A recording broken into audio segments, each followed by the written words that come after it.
بتقول انت شايف حالك ربنا؟ فيش رب غير ربنا. ابوك عقب والله امبارح وانا اتفرج على الروبوت هذا الصيني، ايش بحكي لزوجتي اظني بقول لها انه هذا اللي اولادنا راح يحاربوه. واو.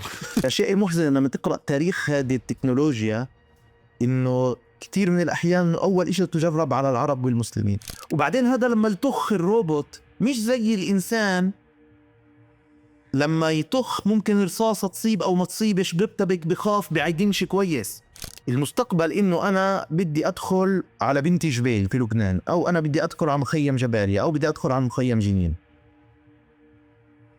الفكرة إني أنا أسير أبعت 1000 درون. الذكاء الاصطناعي سمع كل هالكلام، بعت لي الذكاء الاصطناعي بقول لي أهل غزة غضبانين ومولعة معه. تكبري وعنصريتي واستحقاري للطرف الآخر، هدول العرب دعون حكي.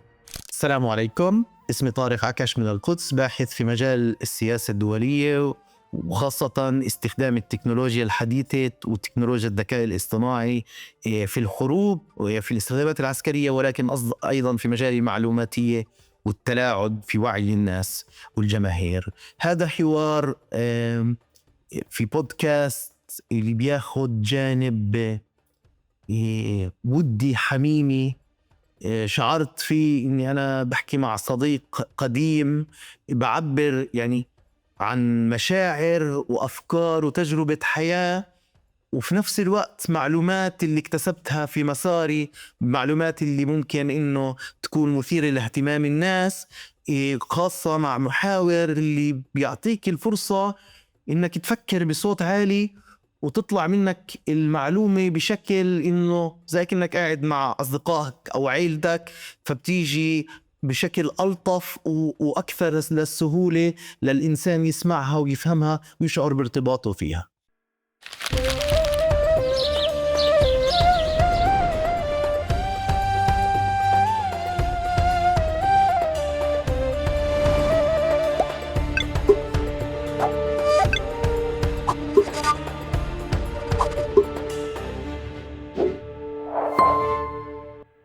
مرحبا وأهلا وسهلا فيكم في حلقة جديدة من بودكاست تقارب. معكم أنا أحمد البيقاوي، وضيفي لليوم العزيز طارق عكش. تغيرت أشكال الحروب من سنين طويلة وحتى اليوم مع دخول التكنولوجيا بالأخص، ويمكن بالسنين الأخيرة مع دخول الذكاء الاصطناعي. البعض بيقول إنه خف فعليا دخول وانخراط الإنسان داخل الحروب بشكل مباشر، وأصبح لا داعي لمواجهة مباشرة إذا كنت ممكن تستعين بالتكنولوجيا لتقوم بضرب الهدف أو الحصول على المعلومة دون تدخل بشري، أو بالحد الأدنى من التدخل البشري. رح نجرب نشوف في حوارنا اليوم كيف الذكاء الاصطناعي تحديدا غير أشكال الحروب، شو الحروب اليوم، كيف أشكالها، وكيف فعليا مستويات التدخل فيها اللي أحدثت التكنولوجيا هذا التغيير المحوري أو الجذري بأماكن ما. وكمان نتعرف على أدوات الذكاء الاصطناعي في حروب خارج أيضا حربنا مع الاحتلال داخل فلسطين. مهم كمان في حوارنا اليوم رح نتعرض لدخول أو استخدام الاحتلال لأدوات الذكاء الاصطناعي كمان في محاربة الفلسطينيين بشكل خارج نطاق الخبر.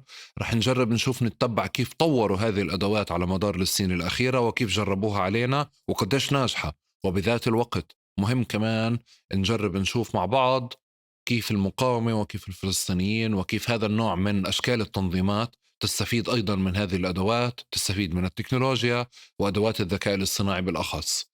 قبل ما نبلش بحوارنا بدي أشكركم مقدما على مشاركتكم معي أفكاركم، ملاحظاتكم، مقترحاتكم للمواضيع والأسئلة. تقارب بفضل هذه المقترحات بكون أقرب لكم دائما. شكرا على اشتراككم في قناة اليوتيوب وقنوات الاستماع ومشاركة هذا المحتوى مع كل حدا ممكن يكون مهتم فيه. وشكرا أيضا لكل من يستثمر في تقارب ويدعم استمراره ويدعم تطويره من خلال الرابط الموجود في الوصف. وبهيك منبلش. طارق، قديش أنت مورنينج بيرسون؟ والله أنا زلمة أوقاتي متطلبة، يعني أنا object oriented، يعني كيف إذا عندي شغلات مرات بدي صفاء بسهر بالليل. يا ريت إني من الناس اللي بصحوا كتير بكير دايما. يسعد صباحك ويعطيك العافية، وشكرا على الاستجابة السريعة هذه. الله يخليك، تسلم، وأهلا وسهلا فيكم.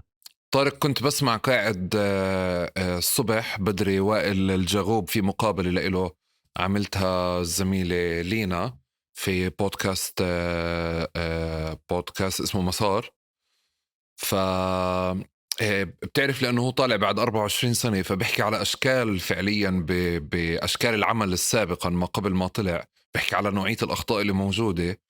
فقلت يعني هذه مصادفة جميلة إنه أنا ببلش فعليا بسمع شكل العمل السابق، كيف كانت الناس تشتغل أو كيف كانت تتخفي، ونوعية الأخطاء اللي كانت بتكون سابقا اللي هي اليوم مش أخطاء، هي تحولت لزي كأنه تطبعنا معها. يعني حالة الانكشاف وحالة الظهور وحالة المشاركة وحالة الثرثرة وحالة الحديث الكتير. فغريب فعليا قديش يعني مش عارف إذا غريب كمان مستوى الانفتاح والتكنولوجيا قديش كمان خلتنا إحنا نتطبع مع أشياء فيها انكشاف، يعني بتقعدش مع بعض. ورجعني الإشي شوي لنقاش طارق كمان، لما بتعرف صارت حالات الكتائب وخاصة عرين الأسود وحالة جنين وحالة الانكشاف اللي فيها، الناس فعليا كانت دائما ولليوم تعتب إنه يا جماعة ليش هالقد مكشوفين وليش بتشاركوا وليش موجود في لكم فيديوهات على التيك توك. بس مش عارف ليه كنت أشوفها إنه قدام التكنولوجيا الكبيرة اللي قاعدة بتتطور زي كأنه في حالة استسلام، فما فيش قدامك غير إنك أنت تتحدى بانكشافك، لأنه ما فيش مجال تتخفى ولا مجال تتخبى في واقع بلد مراقبة بكل الأدوات بلا استثناء يعني. فكتير غريب كيف الزمن تغير يعني. هو يعني أنت قصدك الكلام عن تكنولوجيا المراقبة اللي عمالها بشكل بتحيط أخص، فينا. صح بشكل أخص. نعم، بشكل أخص. الحقيقة تكنولوجيا المراقبة، يعني أنا بحكي معك هون وأمامي في الشباك حقيقة والله بالصدفة الكاميرا اللي مركبها جاري على بيته. فإحنا عن جد هو مش علي على الشارع، بس الفكرة إنه الكاميرات بيوت، الجهاز الجوالي اللي معك، الموبايل اللي هو يعني بسجل، عنده القدرة إذا يعني حدا بتقصدك بيكون بيصور وانت ما بتنتبه طول الوقت، وبسجل وبسجل معلوماتك. هلأ في نوعين من الانكشاف. في نوع خليني أحكي اللي هو اللي بتستخدمه الأجهزة الاستخبارات لما بدها شخص معين، يعني شخص أو مش شرط شخص واحد، بدهم يراقبوا 1000. فسهل إنه يعني إشي بسيط جدا بدون تعب، والكمبيوتر لحاله بيعمل لهم إياه. يعني إنه أنا بدي كل هدول 1000 شخص سجل لي كل كلام بيحكوه، ووين ما هو رايح، بيحكي مع زوجته، بيحكي مع أولاده، بيحكي مع صاحب الدكان، والكاميرا تسجل وتعمل أبلود طول الوقت. وبعدين مش بحاجة إني أنا أشغل لكل واحد أو لكل 2 موظف قاعد في غرفة قاعد بيتجسس عليهم. لا، كل شيء بتسجل، وبعدين الذكاء الاصطناعي بيحول بعطيك الكلام ملخصات. ملخصات. والله هذا بحكي كلام غريب عماله، والموقع الجغرافي تاعه، طب هو من شغله لبيته، ليش اليوم الفلاني راح للقرية الفلانية، لا هذه المكالمة اللي التقى فيها مع واحد مش عارف وين. وبصير انه بيسهل المراقبة. هذا نوع اللي هو يمكن احنا بعرفش انا، يعني احنا كشعب فلسطيني خاصة بالضفة الغربية وغزة، يمكن هذا الكلام بخاطبنا لانه الناس دايما تحت هاجس الاعتقالات والمراقبة. يمكن في بلاد تانية ما بيفكروا في هذه الأمور، بس هون إنه الناس اللي فرضاً إنه الأجهزة الاستخباراتية بتدور على المقاومة، هذه وسيلة.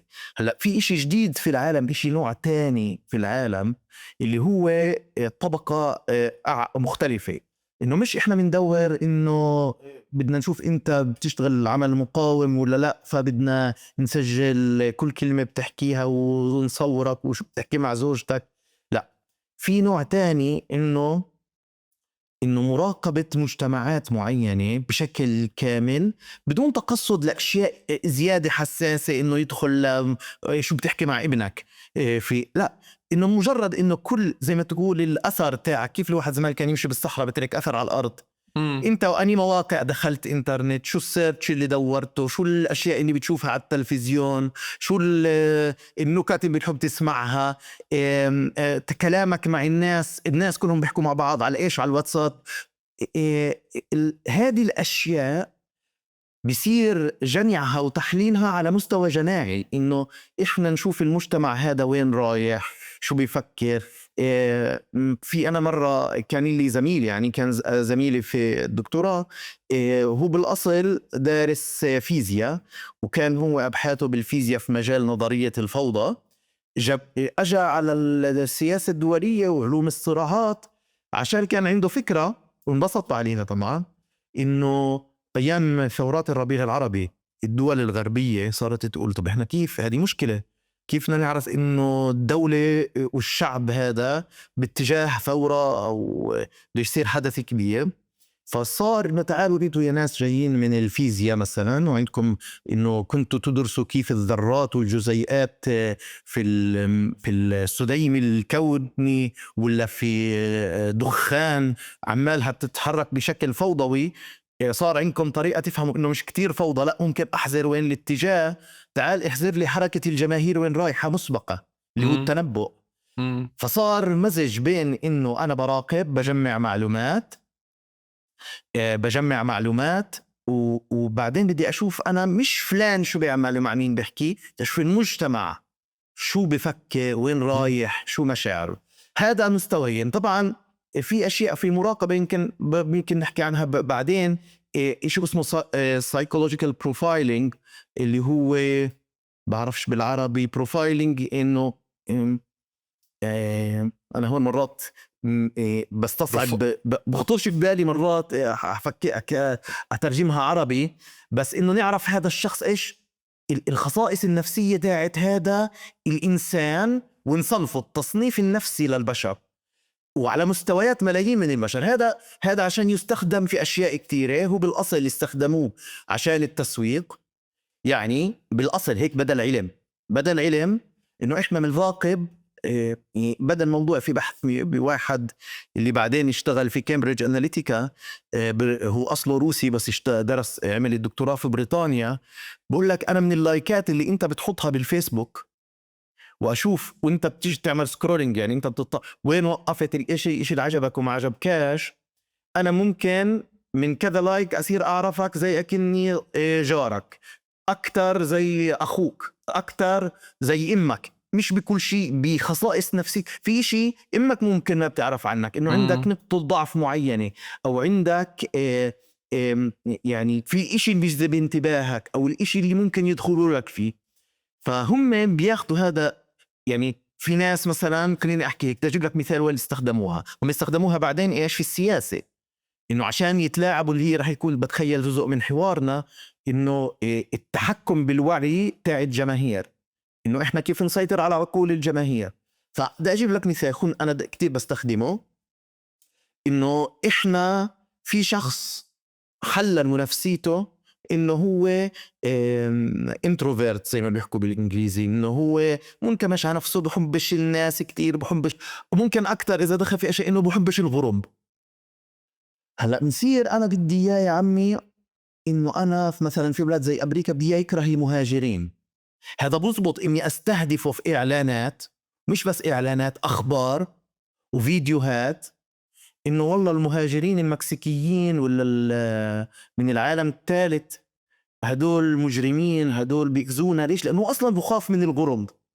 فحددوا إشي في نفسيته إنه هو هذا كويس إنه يشتغل عليه بهذه النقطة، بيخدمنا. طبعا أنا ما بحكيش عن شخص، بحكي عن ملايين، وهذا الذكاء الاصطناعي بيعمله. وبيجي كمرحلة تانية بعد المراقبة اللي حكيناها، راقبناك، حللنا نفسيتك، وبعدين تعالت انت مزبط انه يعني الغرب المكسيكيين بدخلوا علينا وبيعملوا بسرقوا. فمثلا ترامب استخدم هذا الكلام بال2016 عن طريق الشركة اللي هو استأجرها اللي هي كامبريدج أناليتيكا، عشان انه الناس اللي بحبوش الغرب فيش لكم الا ترامب.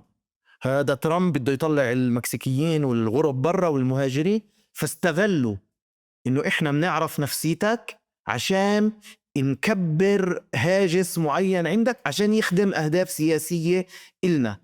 فشايف إنه مستويات المراقبة إلها يعني أشياء كتيرة. بدنا شخص معين نعرف فلاني اللي من مخيم جباليا في غزة شو بيعمل ومع مين بيحكي وشو طلع من داره ونسجل، ولا على مستوى الشعب الماليزي بإيش بيفكر وكيف إنه إحنا بدنا يعني بدنا نفهمه على مستوى جماعي. وفي إنه إشي كان إنه على مستوى أفراد لما بدي أشتغل عليهم هدول الشعب الماليزي اللي هم مثلا 30-40 مليون، بنبعت لكل واحد فيهم الرسالة اللي بتناسبه، يعني بنحكي معاه على قد عقله أو على قد نفسيته أو بالمدخل المناسب عشان نوجه الشعب هذا أو المجموعة هاي بالاتجاه اللي بدنا إياه. طبعا يعني الأشياء كتيرة. في شغلة بدك تفكر في الأقمار الصناعية، في الدرونز اللي بتراقبنا، اللي طبعا أكتر محل على وجه الكرة الأرضية مورست ضده هذه الأشياء بشكل لا يصدق عقل. وكان يعني مسرح مختبر تجارب لهذه الأشياء اللي هو غزة.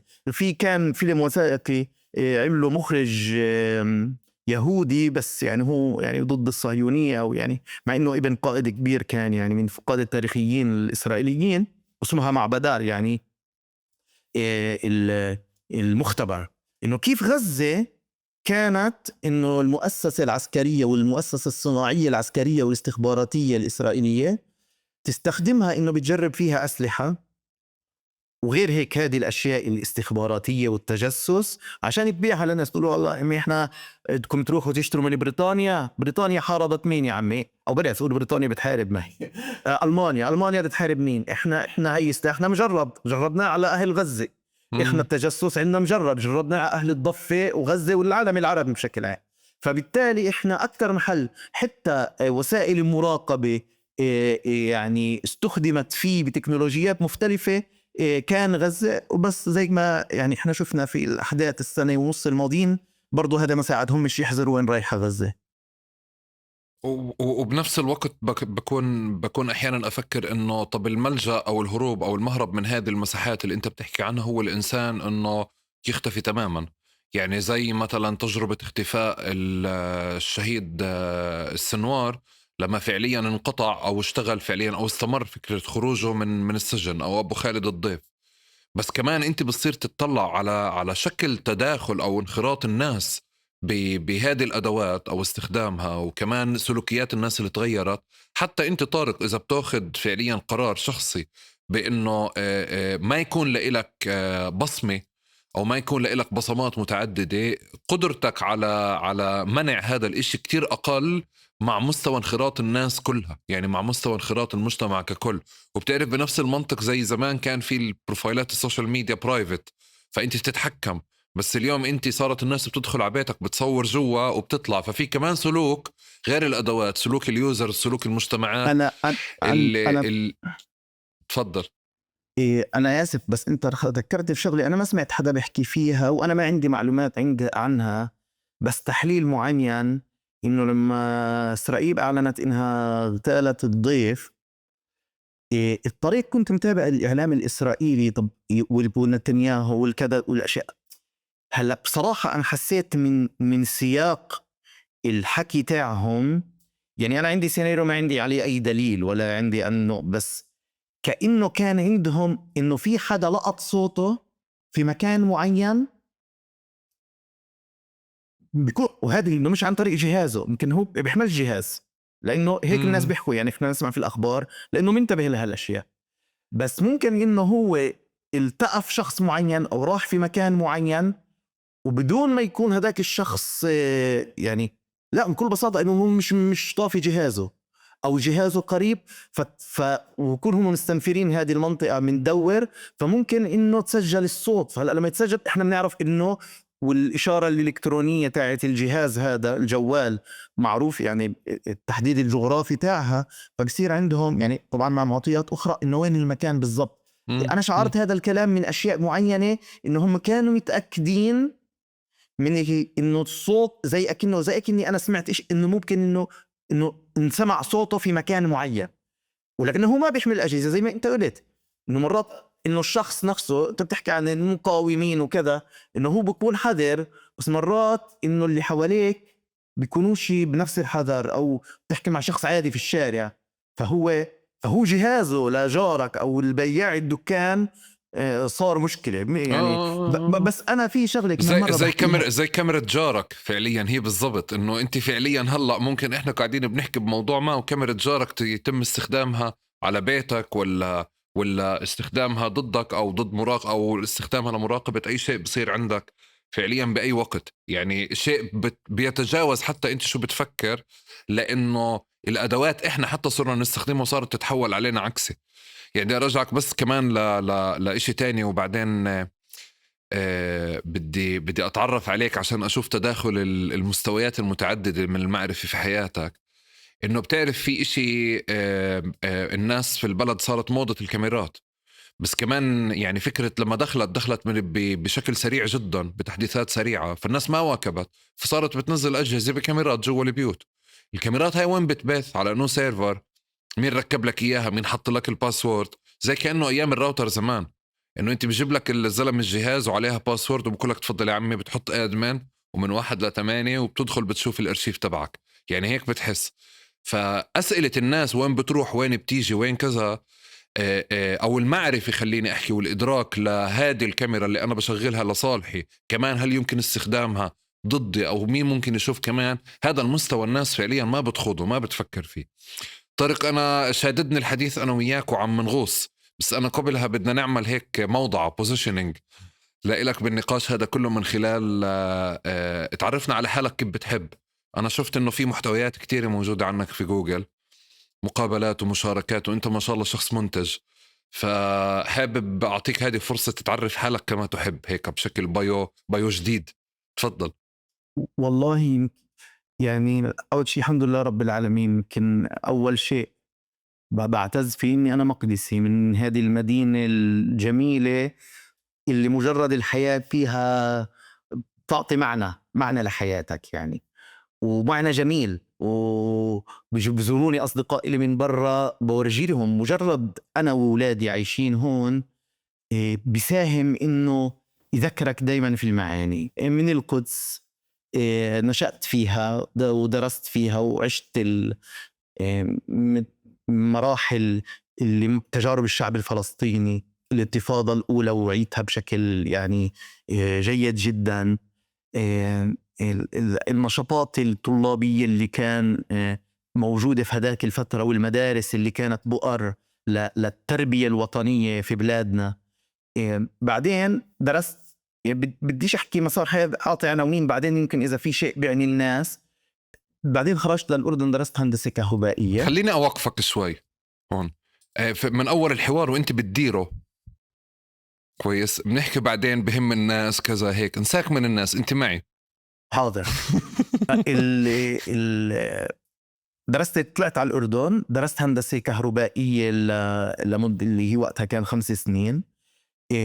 تجربة حلوة. احنا هون بفلسطين شوي عالمنا مغلق، بنلتقيش مع جنسيات كتيرة وشعوب عربية كتيرة.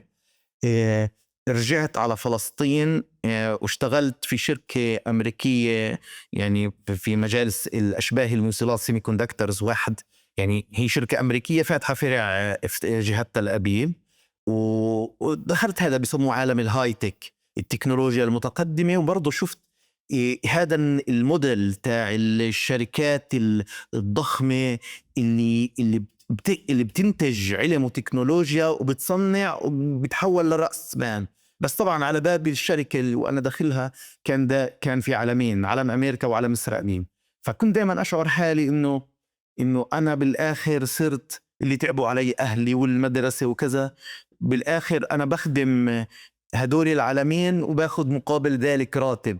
فما كنتش مبسوط كتير. وكان برضو فترتها انتفاضة الأقصى يعني، وزي باقي الناس شعبنا اللي تعرضوا لكتير أشياء وابتلاءات في هذه الفترة، برضو أنا مريت فيها. بس واحدة من الأشياء اللي تعلمتها بهذه الفترة إنه وهذا اللي قادني المرحلة اللي بعدها إني أتوجه نحو دراسة العلوم السياسية والسياسة الدولية والعلوم الاجتماعية والعلم النفس الاجتماعي وأربطها بالتكنولوجيا. إنه في المرحلة هاي كنت أقول طيب أنا الحمد لله صرت مهندس في يعني في شغلي اللي هي قمة التكنولوجيا. طيب أنا كفلسطيني شو بيستفيدوا الفلسطينية من شغلي وأنا شعبي وأنا مروح بشوف الناس في مخيم قلندية مثلا كيف وضعهم والناس المظلومين والمحاصرين وشعبنا والأمة العربية مستعمرة وديكتاتورية وانقسام ومشاكل. طيب أنا أذكر الناس اللي شفتهم زملائي، أنا كتير من زملائي اللي درسوا معي في الجامعة الأردنية طلعوا تشتغلوا في أفضل شركات التكنولوجيا في العالم. طب هذا وكانوا كلهم في مجتمعاتهم مميزين، بس بالآخر صار ذكائهم ومواهبهم يعني هم بينتجوا فيها لغيرهم. بينما احنا كيف احنا نتخلص من الاحتلال؟ كيف نتخلص من الاستعمار؟ طب ليش الغرب بدعم إسرائيل؟ طب ليش عندنا ديكتاتورية؟ طب كيف التخلص من الديكتاتورية؟ كيف الوحدة؟ مين احنا؟ أشياء كتيرة. بعدين مع الوقت اكتشفت وصار عندي قناعات ومع القراءة، يعني أنا طول عمري بحب القراءة يعني كتير يعني ما إنه برضو تعلمت من ناس يعني بعتبرهم أساتذة إلي إنه التكنولوجيا والتقدم في الكيمياء والفيزياء وفي الطب هو نتاج لإشي سابق، لإشي يعني بيكون قبله. إيش هو؟ أنت لما يكون عندك مجتمع حالل مشاكله، مش مستعمر، مش مسروقة ثرواته، مش مشغول بصراعات يديرها الآخرين في بلادنا، لما يكون في حريات، لما تكون أنت منسجم مع هويتك وما عندك إشكالية إنه مين أنا وشو هويتي، بصير بعدها بتقدر تعمل تكنولوجيا وتقدر تعمل مستشفيات متقدمة وطب وتخترع وتنافس الآخرين. هلأ هذه الأسئلة حسيت إنها لها أولوية. وليش إحنا كنا حضارة متقدمة من قود العالم وانهارت حضارتنا؟ يعني أنا كإنسان متدين تربيت في المساجد إنه إحنا بعدنا عن ديننا، مزبوط، هذا له جزء وحتى ممكن تفسيره بشكل يعني إذا تروح للعلم الاجتماعي إنه الناس صار عندهم ارتباك في الهوية وفقدوا هويتهم. بس في إنها جوانب برضو تانية، إنه يعني أنا بعدين صرت أفكر إنه إحنا حتى كمسلمين وكعرب في فترة من الفترات يعني صار عندنا هذا الارتباك على المستوى الاجتماعي والسياسي. يعني احنا والله طلع كيف سنن الرسول صلى الله عليه وسلم والخلفاء الراشدين انه في نوع شورى، نوع حريات. بعدين صار عندنا الملك الجبري او العبودية اللي هي ديكتاتورية، وصار عندنا في ثقافة الديكتاتورية كأمة وتعظيم الحاكم وتأليهه في بعض الأحيان. طب طب انا اذا بأله الحاكم والحاكم ديكتاتور وظالم، شو بتحكي لي أعمل تكنولوجيا وأعمل طب وأعمل فيزياء وكيمياء؟ في أشياء لازم نحلها قبل، وبعدين أصلاً بيكونوا ضعاف بيحتلونا. المهم طبعاً أنا يعني بعدت عن الإشي اللي هو مسار حياتي، بس هذه الأشياء اللي خلتني أفكر إنه لازم إني أروح مسار تاني. هلأ أنا درست فترة علوم شرعية يعني، ودرست في جامعة أبو ديس، رحت دراسات إسلامية معاصرة ماجستير، بس ما كملت فيها يعني لأسباب معينة. بعدين رحت على الشيء اللي إلي تقريبا فيه 10 سنين يعني، والمفروض إني أخلصه هذه الأيام، اللي هي السياسة الدولية. عودت مرقت زي تقول مرحلة البكالوريوس، ماجستير ودكتوراه في السياسة الدولية، وبالتحديد الصراعات الدولية. وكمان وتخصصت فيها يمكن بقدر أقول في جانبين. واحد اللي هو يسموها asymmetrical warfare اللي هي الحروب غير المتكافئة، والجانب الثاني اللي هو أكتر عمالي بركز عليه اللي هو استخدام التكنولوجيا في الصراع. رسالة الماجستير تاعتي كانت عن استخدام الأسلحة الروبوتية للروبوتس العسكرية والدرونز في الحروب غير المتكافئة. وكانت الرسالة إنه كيف هذا رح يغير عالم الحروب الغير متكافئة اللي بتكون بين دولة قوية وشعب وثورة مثلا، أو تمرد بيسموه في العلوم العسكرية. المرحلة الثانية اللي هي لما رحت على الدكتوراه، قلت طيب أنا شفت كيف إنه هذه التكنولوجيا بالماجستير، شفت كيف التكنولوجيا هاي والذكاء الاصطناعي والروبوتس والدرونز اللي هي عالم مذهل يعني. إيه، رح تعطي بعض الدول قدرة كاينتك بسميها، يعني مادية أو يعني عسكرية، إنه تكذي، إنه تحارب. أنت عمالك تستخدم التكنولوجيا بدل الجنود. بسموها باور مالتبلاير، يعني إنه أنت بتضاعف قوتك بتكاش كتير جنود، بتكاش إنك بيسموا فيه عندهم في المصطلح في الغرب. ليش مثلا فرنسا وبريطانيا وألمانيا بحبوش والنمسا في ثقافة إنه بدناش نحارب يموتوا جنودنا. حتى في أمريكا بعد حرب فيتنام مش كتير بحبوا قصة بوتس اون ذا جراوند، يعني إنه البسطار على الأرض، إنه الجندي شو بدي أنا مبسوط قاعد في بلدي ومعنا مصاري، وليش نقعد نقالب هالشعوب في آخر الدنيا. صار التوجه بريادة إسرائيل وأمريكا إنه إحنا عشان نحافظ على دم جنودنا بدنا الروبوتس يحاربوا عنا، وهذا هو التوجه العالمي. بس الآن الصين بتعملها، بتسبقهم، يعني تسبق أمريكا في، يعني هذا مجال حلو نحكي عنه إذا بتحب في المقابلة. هذا الماجستير. الدكتوراه قلت طيب في فكرة عمالها بتظهر، كانت وقتها طالعة قصة كامبريدج أناليتيكا، إنه ممكن دولة تقول طب أنا ليش أحارب أصلاً؟ أنا مش أنا بدي إشي من دولة، أنا بخلي الشعب تاع الدولة يرغب فيما أريد. يعني والله خلينا نحكي مثلا دولة إكس، أنا بدي دولة إكس تتحالف معي، أو دولة إكس تعطيني نفتها، أو دولة إكس تروح تحارب دولة واي وأنا أتفرج عليهم التنتين وهم يحاربوا بعض.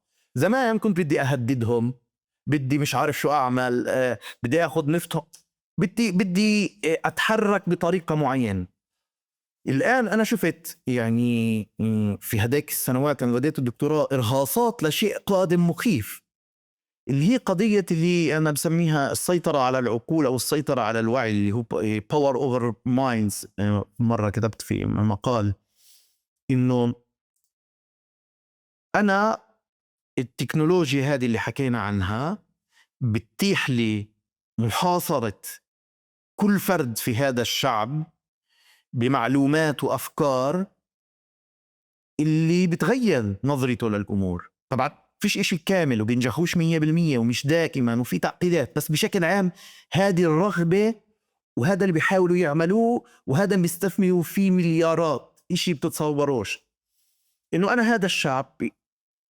يعني بدي أجيب لك مثال. العراق، يعني أول ناس بدوا يعني يشتغلوا في الموضوع، مش أول ناس بس، يعني من القضايا اللي كانت في البداية والناس مش منتبهين لها، من 2003 لل 2011 في تقارير استخباراتية أمريكية يعني مسربة بتورجي قديش استثمر الجيش والاستخبارات الأمريكية إنه بغسيل دماغ الشعب العراقي. ليش؟ أنا قدامي كيف بدي أحقق هدفي بعد ما احتليت العراق؟ بقدر إني أظلني أقاتلهم وأدخل الفلوجة وأعمل وأسوي. طيب بموت لي جنود وبقصف وبتتشوه صورتي في النظام الدولي. طيب أنا هالناس اللي بقاتل فيهم، طب في طريقة إني قبل ما ليش أقاتلهم؟ خليهم يمشوا زي ما أنا بدي أتحكم فيهم. هل في طريقة أتحكم فيهم من بعيد؟ وهذا استثمروا فيه أبحاث واستخدموا يعني قمة العلم في علم النفس وعلم النفس الاجتماعي والتسويق هذا العلم اللي بدأ يجيب مع المزيج مع التكنولوجيا والسوشيال ميديا والإنترنت والإعلام. إنه بدي أجيب لك مثال أنا شخصيا، يعني وفي إنه جزء كبير من السيطرة كانت على الشعب العراقي وسوريا والعالم العربي، وفي عقود يعني مثبتة بين الاستخبارات الأمريكية والبريطانية وشركات خاصة اشتغلت على هذا الموضوع معهم، إنه خليهم يلتوا في بعض. يعني ممكن شيعة وسنة مثلا، يعني طب أنا لما يلتوا مع بعض شيعة وسنة، أنا بدل ما قاتل الشيعي وقاتل السني يقتلوا بعض والأمور يعني أنا ببسط شوية الأمور يعني. أو في تنظيم معين، تنظيم تمرد معين أنا بقاتله، طب أنا بغسل دماغ الحاضنة الشعبية تاعته، وبشوبه، بخلي هذا الحركة التمرد اللي بتقاتلني منبوذة اجتماعيا. فبدال ما كانوا يجلدوا 100 في الشهر صار 90 الناس يحبوهم، مش برضوش يتجندوا معهم فرضا. هذا التوجه طبعا اللي أنا ركزت عليه دراسة الدكتوراه، وهذا الشيء يعني الآن بتستخدمه الكل ضد الكل. روسيا استخدمته ضد الأمريكان. يعني بدي أجيب لك مثال إنه روسيا بال2016 كان لها مشهور هذا الكلام، لها مصلحة مع ترامب، ما بدها هيلاري كلينتون، فاستخدمت بعض هذه الأدوات عن طريق السوشيال ميديا وبروفايلات مزيفة وكذا، استخدموها عشان ناس أكثر يصوتوا لترامب أو يعني لهم طرق. يعني هون علم كامل، هذا علم يعني تخيلش، وبيستثمروا فيه، وبدك تجيب مصاري ادرس هالكلام واشتغل فيه. فمثلا إنه لأنه مش كل شيء بضبط، والبشر عندهم إرادة. يعني في حوار في علم النفس مشهور agency and structure، يعني إنه الإنسان هل إرادته حرة ولا هو بيصير ضمن هيكليات المجتمع؟ ومن رأيك يعني أنت بتقدر تتلاعب في الاستراكشر، إيش بيشوف في الإنترنت وإيش تسمع أخبار، طب وإرادته الحرة؟ في حوار كبير وخلافات، بس في شغلات بتزبط. يعني مثلا وقتها كانوا يقولوا للسمر، في الأمريكان السمر، إنه لقوا أفضل مدخل إنه ما تروحوش تصوتوا، كلهم زبالة، كلينتون سيئة وترامب سيء. ليش؟ لأنه إذا طلع الأمريكي الأسمر يصوت، رح يصوت لمين؟ لكلينتون وقتها. فالمدخل إنه المدخل بحطوا لهم أغاني، في صور مشهورة أغنية لمايكل جاكسون، إنه بيهتموش فينا، ولا حدا فيهم سائل فينا، فخلينا إحنا نقعد في بيتنا، ما بدناش نصوت. طبعا هذه القصة انشهرت، يعني أي واحد بيبحث في هذا المجال اللي أنا ببحث فيه، هذه من أشهر القصص. بس هو مضحك الموضوع، يبدل كيف إنه حتى العلم مش موضوعي ومش متوازن وبيمثلش الحقيقة دائما. إنه روسيا كيف يعني كيف إحنا بتراثنا في بقول لك الناس عيال في الفقه على أبو حنيفة. يعني والدول عيال في هذه الأشياء على أمريكا وبريطانيا وإسرائيل، يعني هم اللي اخترعوا المجال. فروسيا محاولاتها وشغلها ضد الدول الأوروبية وأمريكا اللي بتطلع عليها بلاقيها يعني ضعيفة ومحزنة مقارنة في القدرات المتقدمة تاعت أمريكا وبريطانيا وإسرائيل في هذا المجال. فهم أمريكا وبريطانيا وإسرائيل اشتغلوا في هذا المجال كتير، وبشكل أساسي ضد العالم العربي، بس برضو يعني اشتغلوا ضد شعوب أخرى.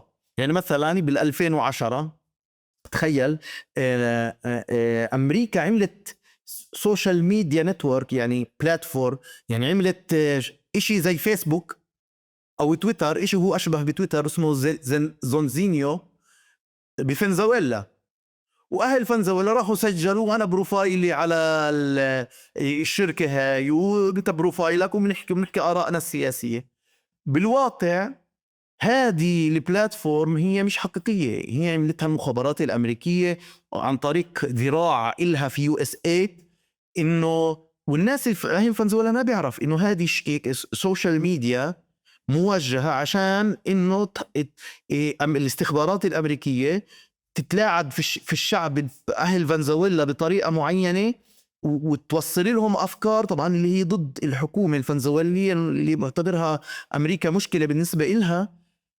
فأنا بدل ما أروح أحارب فنزويلا، بحاول أو أبعت قوات خاصة وتخترق CIA ويتنكر إنه من فنزويلا، ويقول للناس نثور على الحاكم. لا، أنا بطرق معينة بزيد بكبر أفكار الثورة بين أهل فنزويلا والرفض للحكومة، وبقلل أفكار إنه والله حكومتنا منيحة. فالصين استخدمتها واستخدموها ضد الصين. وصار بعدين في مراحل لاحقة في شركات خاصة، يعني لأنه الموضوع مربح جدا، صاروا بعض الناس اللي بدوا في الأجهزة الاستخباراتية الأمريكية والبريطانية والإسرائيلية، والله عمي هذه شيء بيزنس مربح، ففتحوا شركات خاصة وتبيع هذه السيرفيس لدول في إفريقيا وفي آسيا وكل وين مكان. وغير هيك في دول تانية تعملها، يعني إلها يعني مش الدول الكبرى اللي بيسموها والدول العظمى بيسموها السوبر باورز، ريجونال باورز، يعني القوى الإقليمية زي إيران، زي تركيا. في بعض الكلام إنه برضو في مجالات معينة استخدمتها. السعودية مشهور إنها قوية جدا في هذا الأمور. فصار إيه، إحنا عايشين في عالم ورح يزيد هذا الكلام إنه أنت ستكون كالأيتام على مأدبة اللئام، زي ما في تراثنا في قصة طارق بن زيد، إنه إحنا كشعوب مش أنت كشخص، إنه الشعوب أنت في كتير ناس بتنافسوا يلعبوا في مخك. فهذا الإشي اللي أنا حسيت إنه مثير للاهتمام. طبعا غير يعني في جانب إنه سلطة الشركات زي فيسبوك وتويتر وتيك توك وهدول لحالهم هذا عالم يعني قصة كبيرة داخل هالموضوع. إنه فهذا الموضوع اللي ركزت عليه دراسة الدكتوراه. بس الفكرة هي نفسها، سواء باستخدام روبوت عسكري بديروا التكنولوجيا والذكاء الاصطناعي، أو استخدام فيك بروفايل، يعني حساب وهمي أو ذباب إلكتروني بعض الناس بيسموهم، وممكن صار جديد يديرهم الذكاء الاصطناعي. الفكرة إنه الدولة أو اللاعب في السياسة الدولية بيحتاجش إنه يشغل جيش، لا جيش يقاتل، يعني مش بيحتاجش، بس يعني بتقل حاجته عشان يحقق أهدافه إنه ينزل جنود على الأرض، وبتقل حاجته إنه يكون مؤيدين لفكرته، لأنه أنا بشغل شخصيات وهمية أو خوارزميات في عالم الإنترنت، إنه الفكرة تاعتي قد ما كانت سخيفة، قد ما كانت والله أنتوا يا الشعب الفلاني ابدوا اكرهوا الشعب التاني. طب أنا إذا حاليا صار التكنولوجيا ممكن تساعدني إني أنا أعمل هالفتن وهالمشاكل. من زمان كنت يعني كان في زمان قصص زي هيك ومشهور، يعني في كتب عن الموضوع، إنه من بداية القرن العشرين والأجهزة الاستخباراتية الدولية تستخدم قضية التلاعب بالشعوب. بس كانوا مثلا يعني بدي أجيب لك مثال مشهور، بالانقلاب اللي عملته أمريكا CIA على مصدق في إيران في الستينات والخمسينات والستينات، ناسي الخمسينات أظني. إنه هم شو عملوا؟ اشتروا صحفيين، دفعوا CIA راح البلد واشترى صحفيين ودفع لهم يحرضوا الناس، وراح دفع CIA لناس يطلعوا مظاهرات إنه هذا مصدق ضد الدين وشيوعي، مع إنه ما كان شيوعي هو الزلمة، وإنه هو بده يهد المساجد والحسينيات وبحارق الدين. وكان يعني مكشوف الموضوع معروف، يعني إنه هم بدهم يرجعوا الشال عشان يسيطروا على النفط الإيراني. الفكرة إنه احتاجوا يبعث جنود ويعملوا قصة ويصرفوا. الآن أنا بدي شعب يتحرك باتجاه معين، ممكن وسائل التكنولوجيا هاي تغنيني عن تحريك جيوش، سواء جيوش على الأرض أو جيوش من البروباغندا والصحفيين والإعلاميين والأحزاب والشغلات هاي. فهذا إحنا سؤالك كان إنه أنا مسار حياتي، إنه هذا هو مسار حياتي، إنه مقدسي يعني يشعر بالانتماء لهذه الأمة، يعني الشعب والأمة. أنا بشوفش فواصل كتير. خضت تجربة الدراسة في مجال والعمل في مجال التكنولوجيا، العلوم الشرعية، وبعدين هذه العلوم الاجتماعية والسياسية، اللي أنا شايف إنه إحنا كأمة وكناس بنسعى نحو النهضة والتغيير قصرنا شوي في فهم أهميتها. وغير هيك طبعا حاليا يعني أنا بشتغل يعني عمل خاص، عمل حر، يعني عندي شغل معين، شركة معينة في مجال معين. فيعني لاني انا تعلمت انه الانسان حتى في المجال الثقافي والفكري حاول انك انت ما تحتاج لحدا يعني. وهذا هو مسار حياتي. الله يعطيك الف عافيه. انت جنبك قهوه شاي مي؟ هيهم تنين، هي لهو. كويس. طارق، سؤال يس اور نو هيك، نعم ام لا، انت نشأت في بيت مسيس ولا لا؟ والله ضع دائره. لا بالعكس. اوكي. يعني كان الثورة الشخصية تاعتي هي انه انا لا هذا اشي مهم، بس مش بالضبط كيف. يعني انا سيدي احنا اصلا لاجئين من اللد، احنا اصلا لاجئين من اللد وجينا على القدس، يعني بقصة مؤثرة ومحزنة يعني ولها معنى يعني. سيدي كان من الثوار في اللد، وكان مقاتل، وكان كذا هيك. والنكبة عملت له ردة فعل نفسية، يعني حطمته بطريقة معينة، وما عاش بطريقة سوية بصراحة بعدها يعني.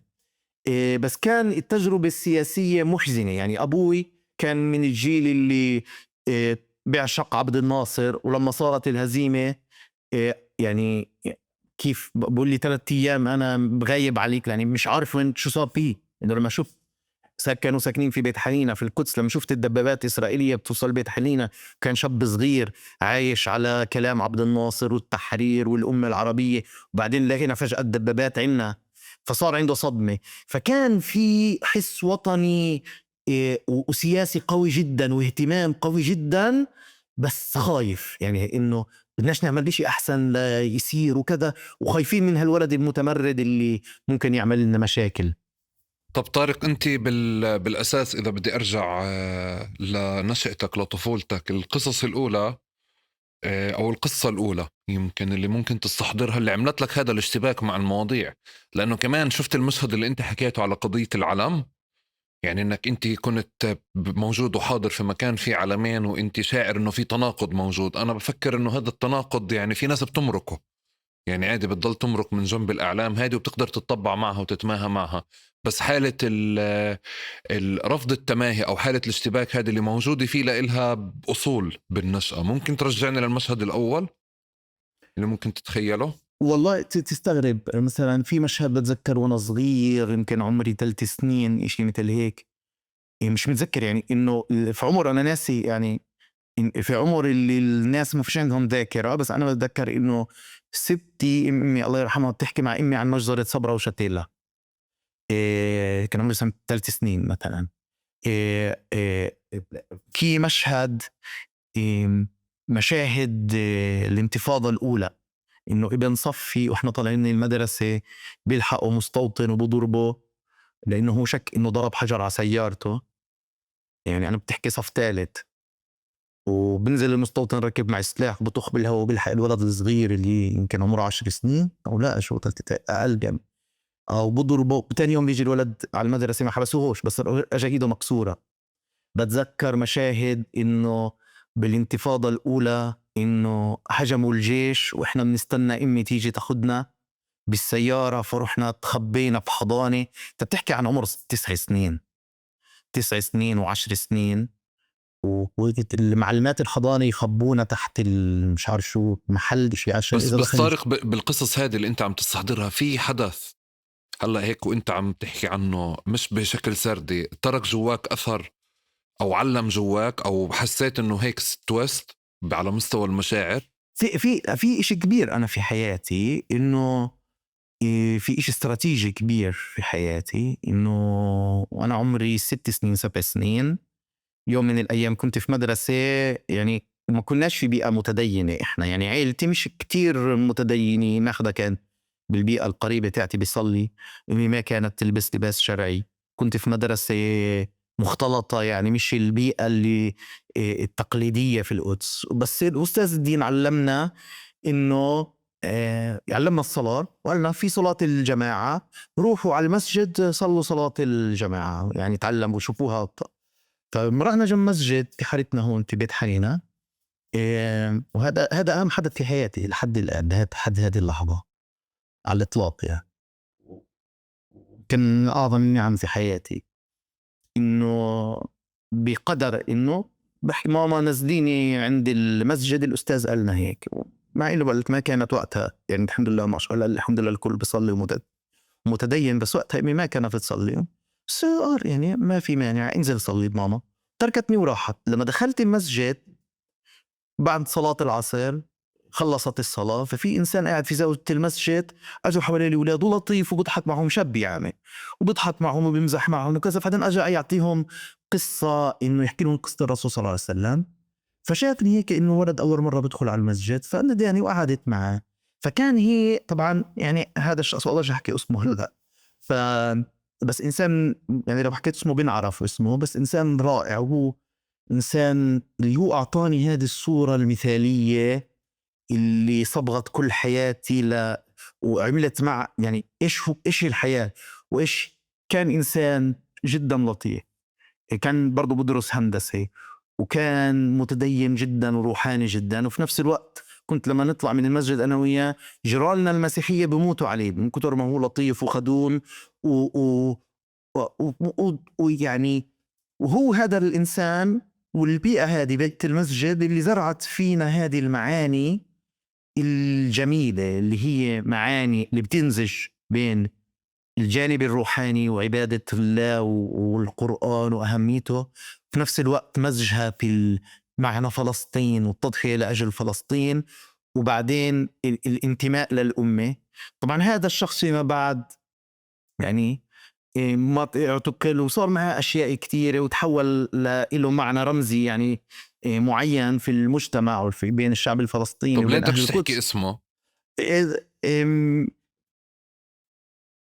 فضولا؟ يعني مش شايف السياق اللي انت حكيته ما فيهوش اشي امني لا ما يعني؟ مش يمكن حاليا مش كتير مناسب احكي اسمه لانه احنا في القدس يعني يعني وانا كمان انه بعيشش بحريه.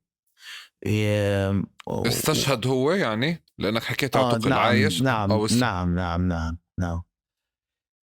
فهذا المثال كان مذهل يعني ولحد الآن، وهو نموذج. أنا يعني هذا الكلام أنت بتحكي أنا زمان قبل 40 سنة تقريبا، يعني أقل من 40 سنة. بس هذا النموذج أنا الآن بشوف إنه اللي أنا شفته زمان صار العالم حاليا في هارفارد وفي كولومبيا بيطلعوا مظاهرات وبيعبروا عن إعجابهم بهذا النموذج. في مسار إشي عجيب. أنا يعني الإشي اللي أنا وأنا صغير طلت أشوفه وفي إشي حلو هون. الناس يقولوا لي بلا هبل يعني شو هدول المشايخ بس وفي إشي حلو. واللي هو بقول لك حقيقة أنا عشت برا عشت وشفت أنماط من التدين، بس هذا النمط اللي بحكي لك اللي هو في جوانب روحانية حلوة كتير وإيمانية، وفي جانب تشجع على العلم. يعني كان مو هذا نفسه الإنسان لازم تطلع أشطر واحد ولازم تقرأ كتب ولازم كذا وبدناش حدا أحسن منا ولازم إذا الناس التانيين بيضيعوا كل وقتهم لعب إحنا نلعب بس برضو لازم نقرأ. وإذا إذا في حدا بيقرأ كتابين أنت بدك تقرأ 3. روحانيات وإيمان وعلم وشجاعة وتضحية في نفس الوقت، تسامح وسعة للناس. يعني أنا مريت تجارب في حياتي أطلع أشوف صورة المتدين اللي فاهم التدين كعداء، يعني أبدأ في معاداة ومفاصلة والبراءة من الناس. أنا شفت هناك النموذج اللي هو بيبدأ بحب الناس وخدمة الناس. يعني أنا بحكي لك حقيقة إحنا هون في يعني إحنا بيتنا اللي هي ممكن إحنا بيتنا أصلا كان قريب من البيت شيرين أبو عاقلة، يعني في بحارتنا مسيحية. هذا الإنسان الله يرحمه كان إنه حقيقة المسيحية بحبه كتير. يعني جيراننا مش إنه يلا الناس، لا الجيران إنه لأنه في فكرة إنه في لطف، في تعامل أخوي، ما في الانغلاق اللي برفض الآخرين. أنا رسالتي عندي رسالة وعندي شخصية وعندي هوية معينة، بس أنا بحب إنه الجميع يشوفها بأحلى طريقة وأنا بحب الناس يتعرفوا عليها وأكون منيح مع الناس. هذه الأشياء كلها مع الجوانب اللي معلش طارق، هذه القصة عم تحكي أنت بالتسعينات، يعني عم بتحكي على حادثة لقائك. نعم لأنه بتعرف هذا البروفايل تكرر حتى في تقارب، يعني لما البروفايل الشخص اللي موجود في حالة كانت شباب المساجد والأنشطة الاجتماعية اللي موجودة كمان حضور الناس. فالنموذج اللي انت بتحكيه تحديدا يمكن يعني هذا كان في بارز بفترات التسعينات، بارز منيح يعني. كل حدا والله. طبعا يعني انت اللي بتحكي عنه انا بقدر اسقطه على حالتي. في طول كرم انه كمان انت لما كنت بتروح على النشاطات الاجتماعية، على النشاطات الرياضية، بتعرف الكاراتيه والتايكوندو، الكاراتيه مش التايكوندو، الكاراتيه، التنس الطاولة، الجيم ودوري الفوتبول، كان دوري المساجد، نوعية شباب المساجد أو القيادات اللي بعدين تحولت لقيادات سياسية وعسكرية بالانتفاضة الثانية. كانت هي قيادات اجتماعية، يعني هي اللي بتنظم وبتستوعب الناس كلها بعيدا عن. بعدين بس كبرنا شفنا الناس اللي كانت معنا بالجامع وبالمنطقة إشي صار شعبية وإشي فتح وإشي كذا، بس كنا فعليا أولاد المنطقة. يعني العنوان ما كانش الجامع، وفاهم النمط اللي أنت بتحكي عنه، لأنه في تداخل اجتماعي أكتر من إنه حضور ديني. يعني أنت مش رايح تتدين، أنت عم بتمارس سلوك اجتماعي، تمام، حاضر في الدين. هيك والله الإشي اللي انا فيه. مش عارف ايش اجى قبل ايش، بس هو يعني يمكن انت ذكرت جوانب انا ما ذكرتهاش، اللي هي بالفعل انه يلا كل شباب الحاره بنطلع من المسجد، بس بنضموا لنا كمان الشباب اللي بيصلوش يلا بدنا نعمل مباريات كره قدم آه. وفرق ونقسم وكذا. وكان المزيج كله هذا الاشي الحلو اللي هو بيمزج بين المعاني اللي انا بشوفها يعني كتير اشي جميل، المعاني الدينيه بس المعاني الوطنيه وخليني هون ابعد كمان شوي، يعني بديش اخسر بس تجربتي او تجربتنا احنا كجيل بس بهذا الشخص وبهذه التجربه. اما المدرسه تاعتي كانت شيء رائع، يعني احنا كانوا يطلعونا ننشد اناشيد وطنيه واحنا صغار. الاساتذه تاعولنا في الانتفاضه الاولى كانوا يجيبوا لنا كتب ما لها علاقه، يعني الاستاذ اللي بيجيب لي كتب غسالة كنفاني اقراها، والاستاذ اللي بيعمل لنا بالامتحان ما له علاقه ارسم خريطه فلسطين وخط المدن الرئيسيه. استاذ ما مش بيتي ملوش علاقه في مادتنا، بس انت فلسطيني. حقيقه هذا صار معي انا، انه مادة اشي مختلف، يلا بدي السؤال لاخر السنه ارسم خريطه فلسطين وحدد المدن الرئيسيه فيها. طب يا استاذ ما شو خص يعني شو خص مادتك في الموضوع انه في معاني معينه كانت. وهذا اللي فيما بعد احنا الان انا بحكي معك قبل يومين انه الجيش الاسرائيلي راح على مكتبه في شارع صلاح الدين وصادر كتب واعتقل الناس وكذا، كتب بالانجليزي، مكتبه مش مكتبه عاديه، مكتبه يعني بيجوا عليها الدبلوماسيين الاجانب والسياح اللي هي علامات غربي اللي بدهم يشوفوا القضيه الفلسطينيه وكذا، ومليانه كتب ليساريين يهود. اجى الجيش واعتدوا على أصحاب المكتبة وصادروا وسكروا الدنيا. ليش بجيب لك إنه ما كانش وقتها القمع وتكميم الأفواه زي الآن. إحنا طبعا. الآن كان في فرصة لبناء وعي وطني. إيه، إحنا جيلنا مر فيه بشكل قوي من المدارس، نطلع ننشد أناشيد وطنية وكذا، مع إنه كانت في انتفاضة وكان في اعتقالات، بس ما كانوش في توحش بيدخلوا في التفاصيل هاي زي اللي موجود اليوم. وطبعا انا لي تفسير يعني لي مستوى تفسير كمان له. مستوى القمع والضبط ما كان موجود لليوم. يعني مش انت اليوم بتحكي في جهودين، يعني ما بعد الانتفاضة الثانية في تشتيت كل جهد جماعي، وكمان بنفس الوقت جهود السلطة ما بعد 2006 و2007 بتفريق هذه التجمعات ككل. يعني إذا أنت بتحكي على نادي رياضي ولا بتحكي على نادي ثقافي ولا بتحكي على جمعية ولا بتحكي على شيء، حتى الإشي المسموح له في نمط ما او في محددات ما اللي هي بتسمح لك تكون. واليوم يمكن احنا بتعرف بكون في اشاره على حريات لليوم، بس اذا بدي ارجع ل 2008 و2009 و2010 اللي هي في اللحظات اللي تسكرت فيها هذه المساحات اللي كنا نحكي عنها، الجامع، النادي، المساحات الرياضيه اللي ممكن تخلق جهد جماعي او الناس تجتمع فيها او تتبادل افكار فيها. ف في إشي تغير عنا داخليا إحنا وعند إسرائيل. أنا مضطر أعمل انسحاب من هذا الحوار، لأنه أنا وياك بنكمل فيه بعدين. يعني لا آخر الحلقة على قد ما مسك شخصيا ومسني، يعني رجع لي ذاكرة. بس طارق بدي أرجع لإسرائيل تحديدا. ذكرت أو أشرت لأمثلة أو استفضت أكثر بقضية الجانب اللي هو المعلوماتي والجانب التجسسي على مستوى العالم وعلى مستوى فعليا على مستوى إسرائيل.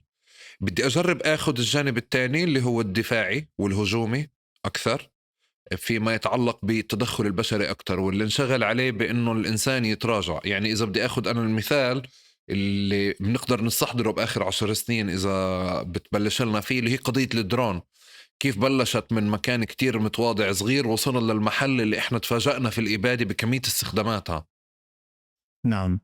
تفضل. هلا هي سبحان الله الدرونز بدأت تطويرها في مكانين لهم تجربة مشابهة.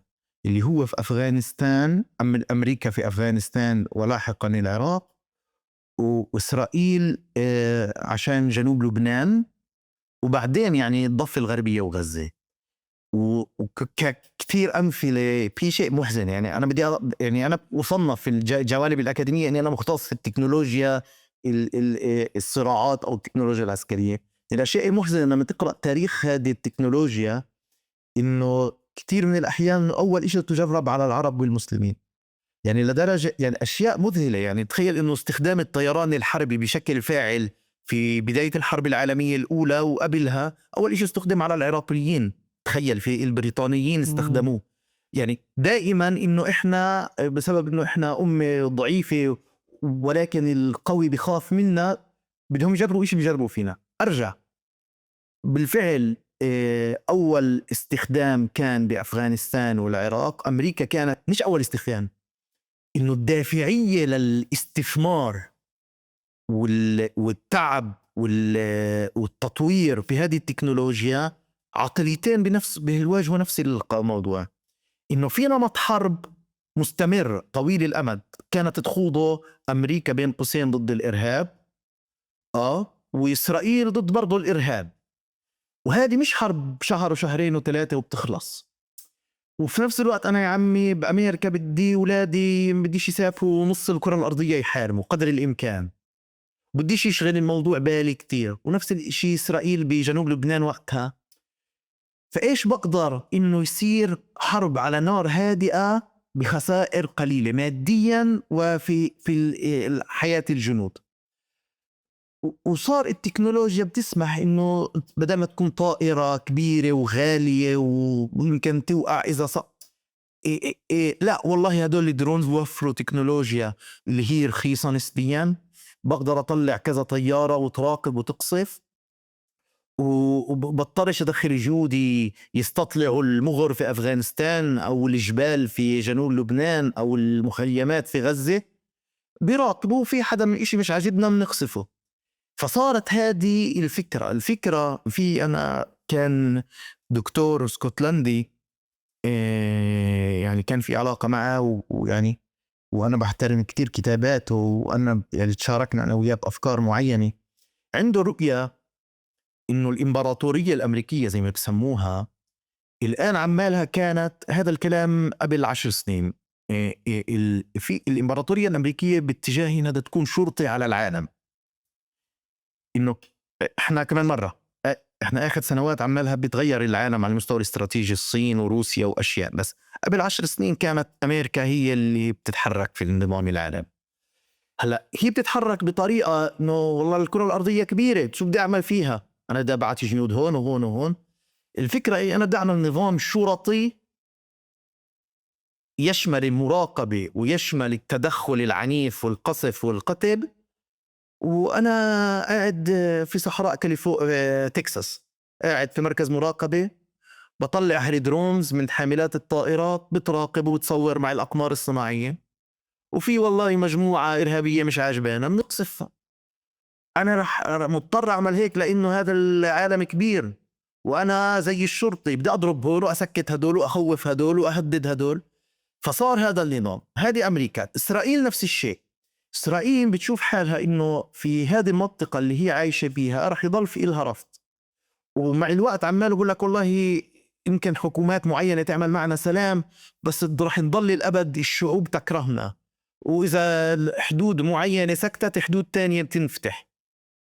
طب كيف بدنا نعيش؟ نضلنا قد ما أقدر إني أعتمد على التكنولوجيا والدرونز وهذه الأشياء، إنه هي بترتب لي، هي بتقصف، هي وهذا وعشان هيك اللي كانت الريادة إلهم بداية من التسعينات ولحد لحد بداية يعني العقد الثاني اللي 2020 زي ما تقول، اللي هي أمريكا وإسرائيل، لأنه هم اللي بيشتغلوا هذا النظام. هدول الدولتين اللي قاعدين بيشتغلوا شرطة على العالم، أمريكا على المستوى الكرة الأرضية كلها، وإسرائيل بدها تشتغل هذا الشغل الشرطي القمعي على مستوى الشرق الأوسط. فكانوا هم أكثر ناس.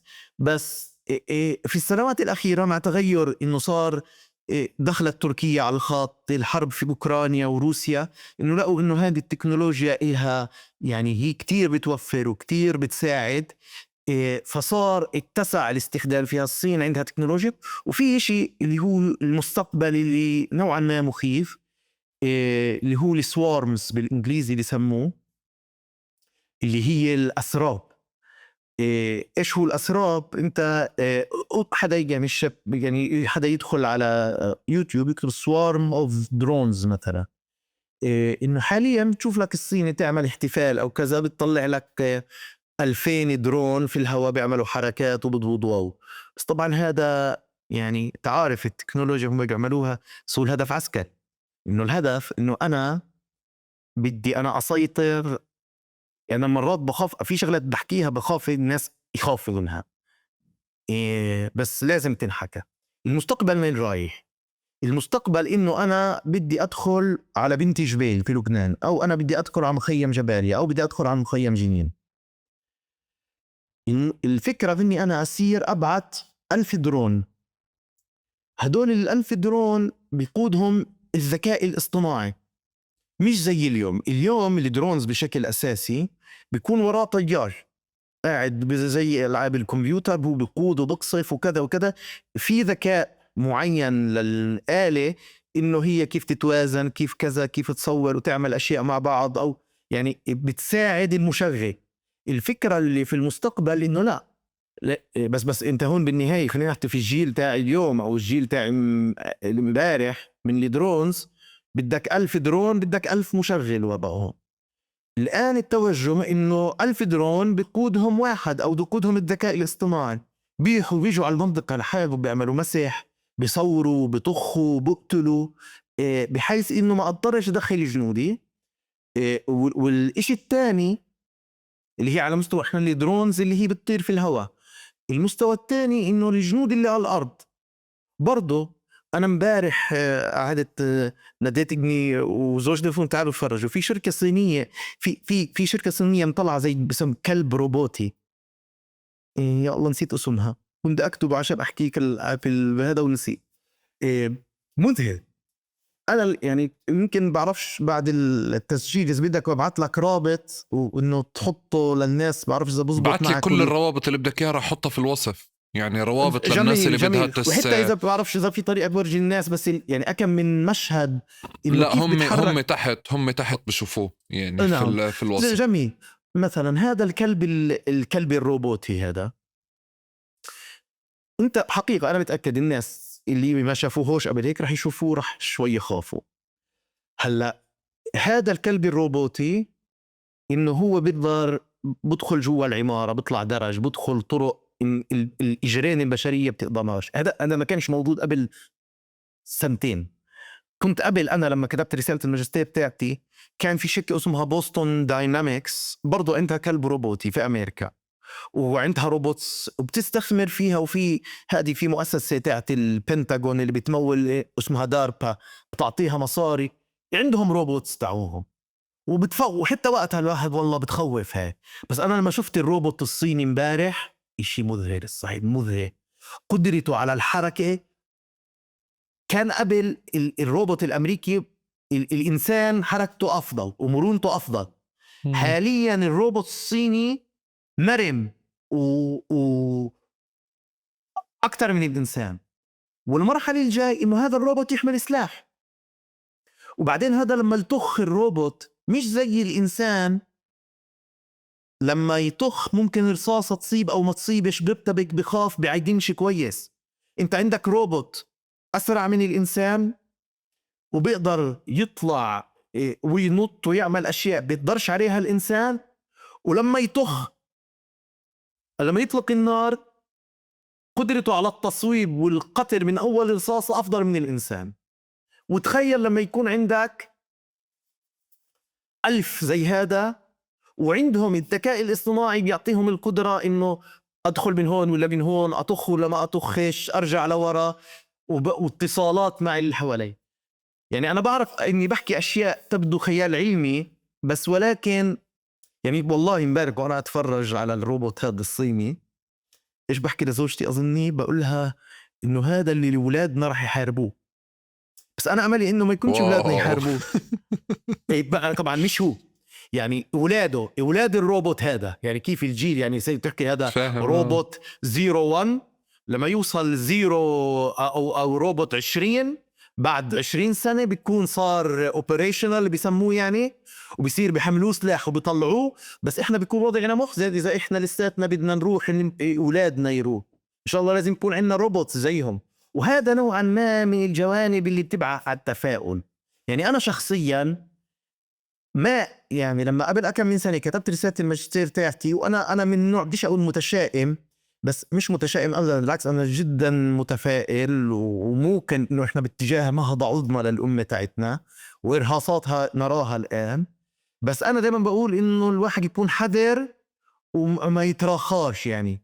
فالمهم إني وقتها في الماجستير ما كان خاطر في بالي إنه خلال 4-5 سنين دولة مسلمة اللي هي تركيا الصناعة الدرونز تاعتها بتسبق إسرائيل مثلا، وإنه ممكن تلاقي ناس زي في سوريا أو غيرها، إنه ممكن ناس يستغلوا أشياء ثغرات في طريقة التصنيع في التكنولوجيا، إنها أرخص، إنه أبسط، إنه حتى الضعيف يمكن يلاقي استخدامات يدبر حاله فيها. ف انه هذه مش زي زمان، ما فيش غير كم من دولة في العالم تقدر تصنع طيارة زي الاف 35. الان ممكن انت تلاقي الصين، يعني انتوا شفتوا قبل كم من يوم طلع نموذج ديب سيك، سمعني؟ سامعك تمام. تشات جي بي تي الامريكي اللي كان برضه هو صحيح اختراق نوعيه في الذكاء الاصطناعي، قعد 2-3 الناس مذهوله فيه والكل بيلحق، جيميناي كلود، يعني شركات بتنافسه بس كلها غربيه. بعدين فجأة طلع لك نموذج لغوي ذكاء اصطناعي هو اسمه ديب سيك، هذا تبع الصيني. يعني أنا بحكي عنه هلأ وقت تسجيل الحلقة له يعني فترة بسيطة، وفي كتير أشياء أفضل من النموذج الأمريكي وبسرعة وأرخص وطلعوا. فشو قصدي إنه الواحد يمكن شوف إحنا رايحين على مستقبل مخيف. هلأ المستقبل مخيف إذا ضليتك أنت نايم، إذا ضليتك خايف، إذا فيش عندك ثقة بالنفس. هلا إذا أنت كنت عندك شغلتين، إنه تفاهم وين رايحة الدنيا، وفي نفس الوقت عندك اعتزاز بنفسك وثقة وإصرار. طبعا عندهم مهندسين، أنا عندي مهندسين عندهم تصنيع، بعمل تصنيع. هم بيجيبوا قطع من أمريكا ومن بريطانيا وألمانيا، والله عمي بروح بعمل اتفاقية مع الصين ولا مع مش عارف وين، وببادر وبفكر وبتعاون وبقدر إني أعمل اختراقات اتفاجئ. بس إذا ضليتني نايم، هم التكنولوجيا تاعتهم بتروح بدوروا على طريقة يتغلبوا على عادتنا. يعني كمان مرة أنا هون الفكرة اللي أحكيها، إحنا لما نطلع على أنفسنا كأمة تحت الاستعمار، بتقول مستحيل يستمر هذا الأمر، لأنه إحنا ربع العالم، ثلث العالم كمسلمين، والعرب لحالهم 400 مليون. يعني احنا كتار، وعندنا نقدر نكون جحافل من الجيوش، ويعني أمة لها رأي وفكر وكذا. بس إذا هو بده يشغل الذكاء، هو فكرته هيك إنه يستغني عن العدد بالماكينات، جيوش من الروبوتات وجيوش من الناس اللي على الإنترنت، اللي هم مش ناس، هم برضو ذكاء اصطناعي على الإنترنت. مش قصدي إنترنت إنه هو المحيط اللي فيه عناد، أو يعني المحيط المعلومات اللي حواليك. يعني إنه أنا إمي وهذا بيصير معي ومع كتير ناس. ذيك مرة والدتي تحكي أفكار يعني يا حاجة يا حبيبتي من وين جبتي هالأفكار؟ أعطيني جهازك. بدخل بشوف السوشيال ميديا تاعها، لقيت الوالدة محاصرة بأفكار معينة لا إرى. والدتي مدرسة بالأصل، يعني إنسانة عندها ثقافة، بس إنه لما يستطيع في عندك خصمك يستطيع السيطرة على المجال المعلوماتي والإعلامي والإنترنت، بيقدر يأثر على الناس وأفكارهم. فهم إحنا كتار كجنود وكأفكار بيقدروا يكونوا يواجهونا بروبوتات بجنود وأفكار من الروبوتات، فيتغلبوا على العدد تاعنا. هلا هون انت بدك انك برضو هذا حلو، انه الان كتير من التكنولوجيا يسموها اوبن سورس. اوبن سورس ايش يعني؟ انه زي نموذج الذكاء الاصطناعي الصيني، انه انت بتقدر تمسكه وتقلده وتعمل زيه وتطوره. اذا تشات جي بي تي او اوبن اي اي الشركه الامريكيه اللي على فكره يعني رئيسها صهيوني سام التمان، جوجل اصحابها صهاينه، فيسبوك اصحابها صهاينه، ايلون ماسك تبع اللي اشترى تويتر او اكس مش صهيوني ولكنه بخاف منهم وبسيرهم. اوكي هلا استسلم انا؟ لا يا عمي، هي شركه صينيه براس مال قليل. يعني اوبن اي اي، ارجع اوبن اي اي صرفوا عليها مليارات، إشي لا يصدق العقل. اجت الشركه الصينيه نسيت كم من مليون، كانوا 5 مليون ولا مش يعني إشي تافه، وقدرت تعمل إشي يسبقهم. ف فانا ممكن انه زي ما قلت المستقبل سوداوي اذا نمنا، ولكن اذا اشتغلنا واحنا اثبتنا لانفسنا في كتير اشياء. يعني احنا الاحداث اللي هون بفلسطين والحرب غزه اثبتت للعرب وللمسلمين وللفلسطينيين وللشعوب المظلومه، يعني هو جزء قديش. لا بحكي انا مرات للناس وبحكي لاولادي انه فلسطين صارت مرتبطه باذهان كتير عالم في العالم بالتحدي القوي عفوا الضعيف الكويس، البطل اللي بيجي بدون امكانيات بينتصر على القوي اللي معاه كل الامكانيات، وهو منارة الحرية والتحرر والتمرد ضد الامبراطورية الظلم. واذا هم الامبراطورية عندها ذكاء، احنا بتلاقي عفوا مهندس في غزة معظم الوقت لابس صندة وعايش في بيت بسيط. يعني من الاشياء المثبتة، يعني طبعا يعني احنا هون بديش احكي انه يعني هم يحكوا حسب الإعلام الإسرائيلي لأنه كان في اختراقات في عالم السايبر أجت من غزة، واخترقت ودخلت على كل المواقع العسكرية وجابوا المعلومات من الكاميرات ووقفوا منظومة القبة الحديدية، مع إنه كأنه حدا فيه شابين سودانيين ساعدوهم. إنه بس أنت هون بتحكي إنه واحدة من أقوى الدول في العالم في مجال السايبر سيكوريتي، واللي هي كل العالم بيترجوها وبيجوا. أنا هذا بشوفه في عيني، يعني تيجي وفود ورا وفود إنه من شاء الله يا دولة إسرائيل أعطونا منتجاتكم للسايبر سيكوريتي أو لاختراق وبيجي هالمهندسين اللي عمره ما طلع من غزة ودرس في الجامعة الإسلامية والجامعة الأقصى وظروفه وبرجع على المخيم آخر النهار على اللابتوب تاعه، قدر إنه يخترق أعقد منظومة سايبر غربية. وهذا جزء على فكرة من التوحش اللي صار في حرب غزة، إنه الناس مش عارفين إنه بريطانيا وأمريكا والأوروبا جزء من سماحكم في التوحش والإبادة وصدمتهم في 7 أكتوبر إنه هم خافوا من انكسار النموذج تاعهم، التكنولوجيا تاعتهم، الأنظمة الاستخباراتية والتجسسية. إنه هذا الإشي اللي هم بيعتبروه إنه مش بس إسرائيلي، غربي. يعني معروف إنه إحدى القواعد اللي اخترقت يوم 7 أكتوبر هي قاعدة تجسس تابعة للفايف آيز. إيش هو الفايف آيز؟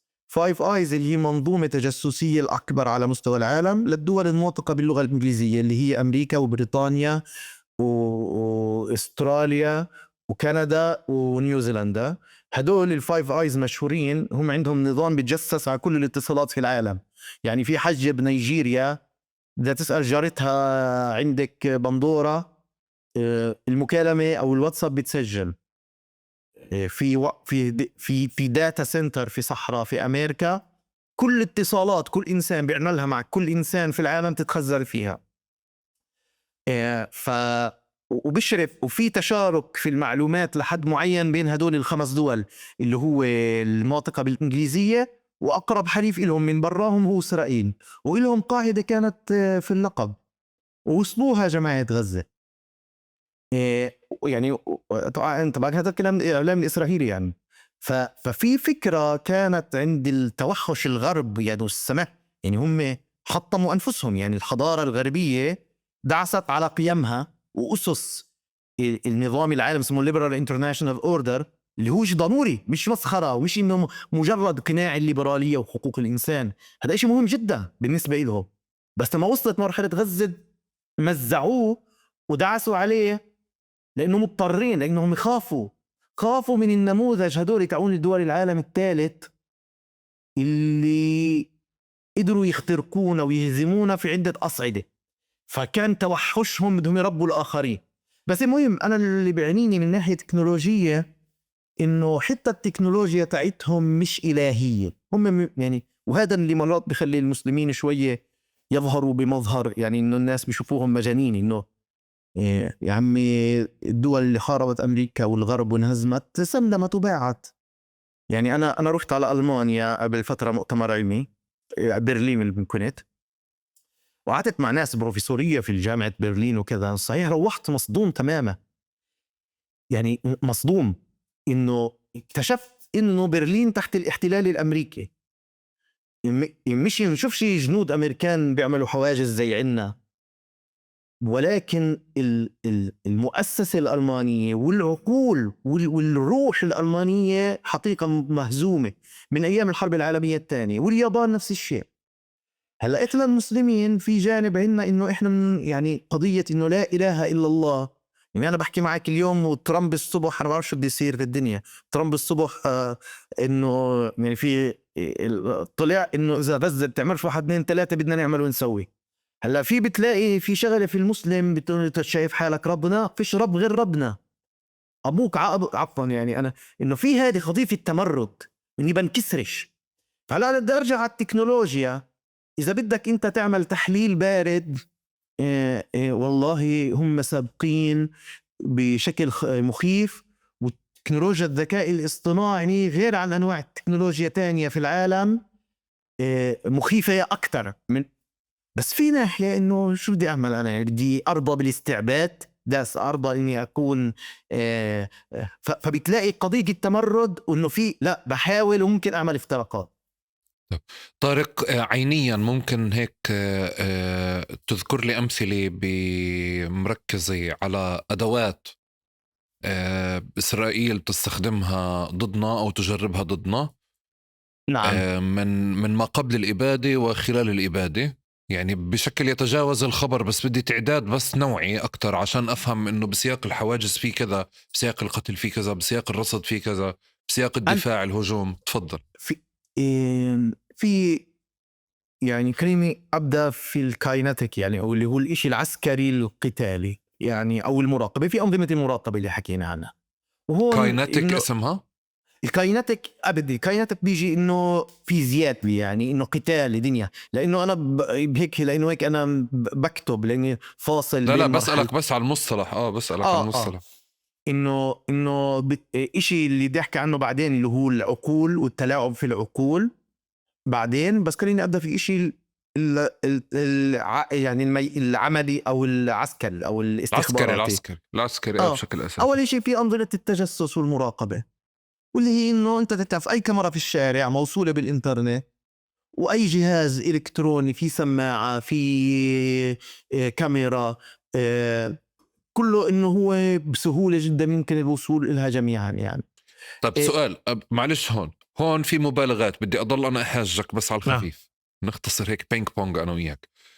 في كاميرات موجودة بكل مكان، وفي اكسس، انتو دايما بتحكوا لنا في اكسس لإسرائيل عليها، بس إسرائيل بتحتاج تيجي على الدكانة وتاخد التسجيلات مع كل اجتياح ولا مع كل عملية بتعمل. هذا بقول انه ما في اكسس مباشر عليها، في ادعاء هيك بقول. لا في اكسس. كيف بس بيكون انه اذا هي موصولة في انترنت وانا هلأ بدي ادخل عليها، يعني بديش اقول لك انه في 100% بالحالات، بس انت بدك تفطر يعني انه اكثر من 90% بالحالات. هلا انا بدي الكاميرا الفلانيه ادخل عليها واشوف ما دام لها وصول للانترنت بيقدر، لانه شو اللي بيمنعه؟ ما دام موصوله بالانترنت معناها موصوله مع كل العالم. ضل انه كلمات السر والشغلات هاي وما عندهم الانظمه تاعتهم تقدر تخترق كلمات السر والشغلات هاي، خاصه بيكون شو اسمه باك دور هم واصلين لها من الشركات المصنعه ودنيا. بس ليش بروحوا على المحل ياخذوا التسجيلات؟ لانهم ممكن انه هم بدهم إشي صار قبل 2 3 وصار يعني الإشي اللي أونلاين، يعني اللي بيوصلوا له عن طريق الإنترنت هذه اللحظة. اوكي. بينما ما فيش عندهم شيء الخزنين انت فبحتاج عندك هم هارد. التسجيلات، انا مش بدهم مسجل على التسجيلات كلاود. اللي يشيل الاقدم. طيب معناها احنا بنحكي على عموم الضفة الغربية فعليا فرضا، بس اذا بدي امسك الضفة، عموم الضفة الغربية مراقبة بالكامل بهذا الشكل اللي انت بتحكي، على تطوع الناس فعليا استخدام الكاميرات الشخصية والفردية في بيوتها ومحلاتها وكذا، هيك بنقدر نعم نعتقد. نعم. انت هلا في شغله، انه هل انا بتاكد انه كل وحده 100% كل بركن في واحد جايب كاميرا عليها نظام باسورد معقد وهو شاطر وحط له الشب كذا ما يدوش. بتصير لا، بتصير المسألة طارق انه رح تاخذ وقت اكتر لاختراقها يعني، وهو هل اذا هل بيجي، اذا هو بيجي الفكره انه باخذ انت افترض التسجيلات. انت افترض بهذه انه ما دام على ارض الواقع يمكن 90 95%، انت افترض انه الكل، انه بتعرفش شو مين اللي ما يقدروش يخترقوها، زي ما انت قلت انه ممكن يزبط ممكن ما يزبطش وصعب كذا، بس انت افترض انه الكاميرات هي ممكن انه يوصلوا لها. ما بقول لك عشان هيك ببطل نقاش النظام ولا نقاش الكاميرا وهيك. اوكي، على مستوى الكاميرات احنا مسيطر علينا يعني في عموم طب سؤال كمان بنفس السياق، بتتذكر لما كانت وحدة التجسس اللي بعدين تبين انه كانت في غزة عايشة لفترات طويلة، اللي هو كشفهم سيارة نور متكال البرك. ايوه بتتذكر الكاميرات اللي طلعها القسام في حينها وقال انه يعني احنا كنا مراقبينهم وتتبعنا المسار لما رجعوا للتسجيلات. هلا بذات العرض انا شفت انه طب اوكي، انت حاطط كاميرات بكل مكان، معناها في اكسس لاسرائيل اصلا على كل هذه الكاميرات كمان، صح؟ هيك احنا المفروض نتعامل. احنا احنا المفروض نتعامل هيك، زي ما قلت لك انه في شغلات انه انت في فيلم طلع بال 2000 والله من قبل يعني 99 اسمه Enemy of the State، ويل سميث.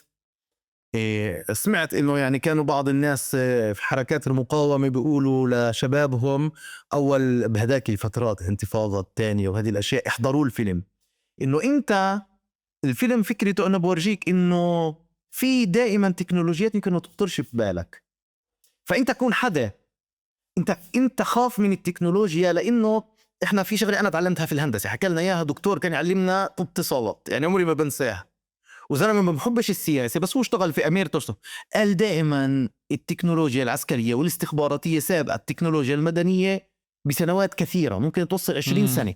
كيف الانترنت كانت هي يعني إشي عسكري امريكي، بعدين بعد 20 30 سنه وصلت للناس.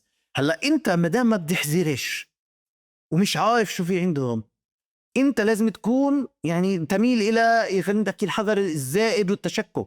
يعني ليش أوكي. في ناس الفرق بين تجربة غزة وتجربة لبنان في أسباب كتيرة يعني، بس هم أهل غزة وأهل الضفة لأنه دائما يعني ما كان في فترة دائما حرب مش زي حزب الله أو جنوب لبنان اللي كان في فترة هدوء من 2006 لحد هلا.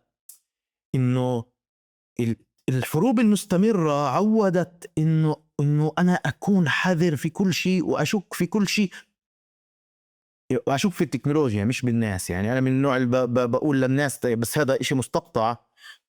دائما المخابرات بتحاول تنشر عدم الثقة في الشعوب، بتقول له جارك جاسوس إلنا وخالتك جاسوسة وخاف من كل عشان تخلي الناس ما يحبوش بعض ويكرم بعض.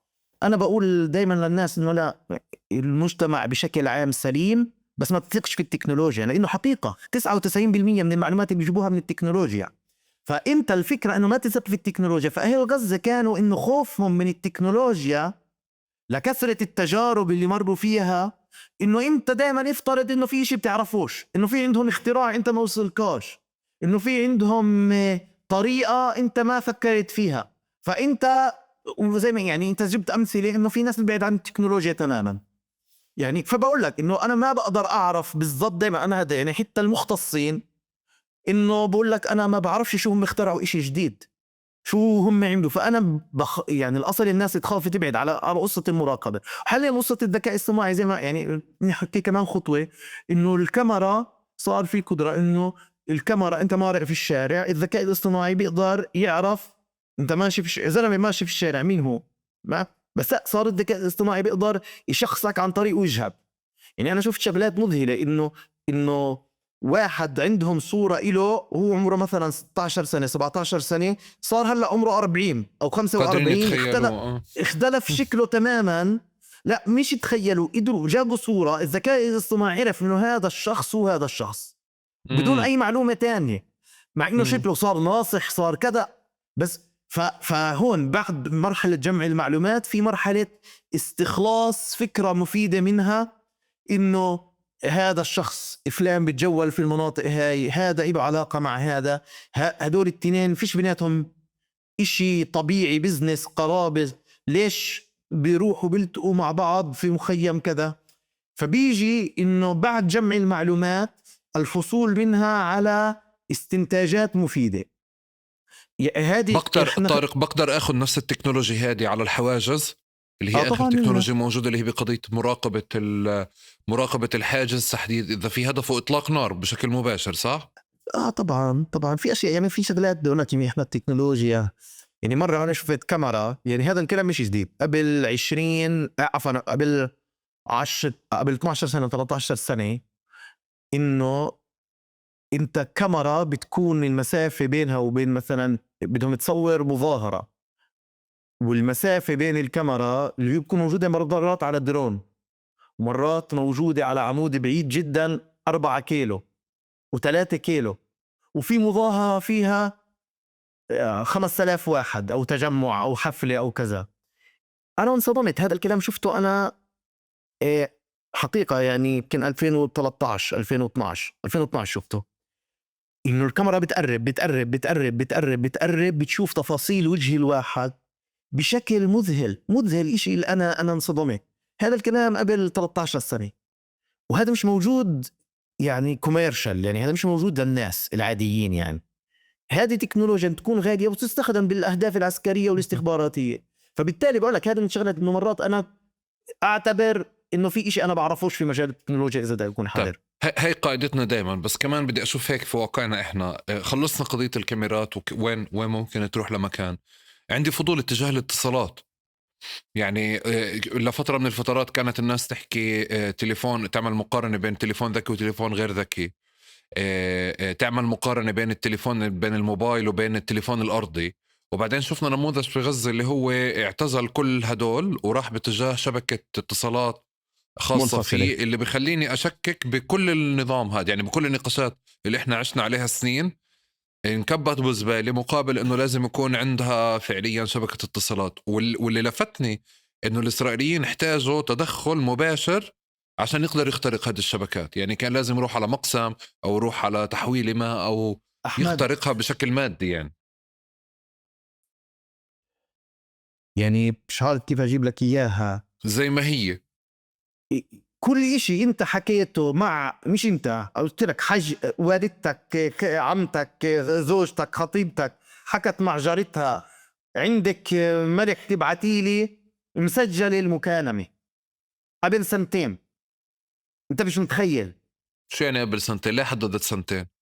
يعني حتى لو كانت قبل 2 سنين مسجلة، بدهم يشوفوا شو زوجتي حكت مع جارتها قبل 2 سنين، المكالمة موجودة. أنا هذه معلومة ما كنت أعرفها، وهذه معلومة سرية، يعني إلا إنها تسربت في الإعلام بطرق معينة، إذا استخدمتها الشرطة الإسرائيلية بأمر محكمة معينة، إنه بيسموها إنه إلها اسم بالاستخبارات والكذا، إنه بيكشفوش مصادر، إنه مصدر بيحكوش إنه عندنا هذه القدرة. بس صار في جرائم معينة جنائية إنه مع إنها استخباراتية، وحتى في الأشياء الجنائية بيسمحوا لهاش. مرة صار في قضية رأي عام عن واحدة خطت ولا إشي جنائي عند اليهود، فأنا وقتها كنت متبع على الموضوع، وإنه صار تدخلات معينة وقرار محكمة ومش عارف شو، لجأوا لشيء استخباري لا يستخدم في أمور الجنائية، وجابوا إنه قبل شهر أو شهرين شو المكالمة اللي شخص معين حكى مع شخص تاني، وهم يهود بيحكوا مع بعض في كلام المفروض عادي. هلا في فكره، في معلومه، بس انا ما عنديش دليل عليها. بس انا يعني انا في احد شغلات، انا بروح كتير مؤتمرات وبسمع وكذا، وبيجوا ناس بروفيسوريه ودكاتره اللي مرات بيكونوا يقدموا خدمات استشاراتيه لاجهزه اوروبيه وامريكيه وكذا. فبتشوفهم بلمحوا او بيحكوا اشياء. يعني بقول لك هذا في مركز، والله طويل حافظ اسم وين في اني صحراء في امريكا، انه كل الاتصالات اللي في العالم مسجل طبعا، وبيستخدموها فيما بعد. يعني كيف انا عرفت؟ انه البروفيسور اللي حكى لنا اياها حكى انه بيستخدموها امريكا لتدريب الذكاء الاصطناعي. يعني انه عشان يعلموا الذكاء الاصطناعي كيف يحكي عادي، يعني يحكي زي البشر، زي اللغة طبيعية. فبياخدوا حكي الناس بأخذوه العادي كداتا، بأخذوه كداتا يدربوا عليها وبتحط. الذكاء الاصطناعي. وهذا ممنوع طبعا، لانه انت ما إلك فيك. بس ما هذه انه كمان شوي احنا جديد بيعملوا بتنكشف الاوراق. يعني احنا زمان كنا نقول جوجل، يعني انا قبل كذا سنه لما كنت اكتب هذا الكلام واروح على مؤتمر وكذا يوقفوا لي الناس، طيب هي شو ما يقضي جوجل؟ هي اداه عسكريه وسياسيه ولا مايكروسوفت ولا فيسبوك وكذا؟ الان صار علنا. يعني جوجل قبل يومين ثلاثه كان عندهم في السياسه الداخليه انه إشي، انه احنا التكنولوجيا تاعنا انه زي تصريح او بعرفش ايش بيلزموا فيه نفسهم، انه ما يشتغلوش إشي يؤدي الى القتل والاستخدامات العسكريه والكذا، شالوه. مع انه هو في الواقع من زمان في تعاون بين في هوملاند سيكيورتي في امريكا، إلها مقر جوا جوجل، إلها مقر في فيسبوك، وفي بيناتهم تعاون.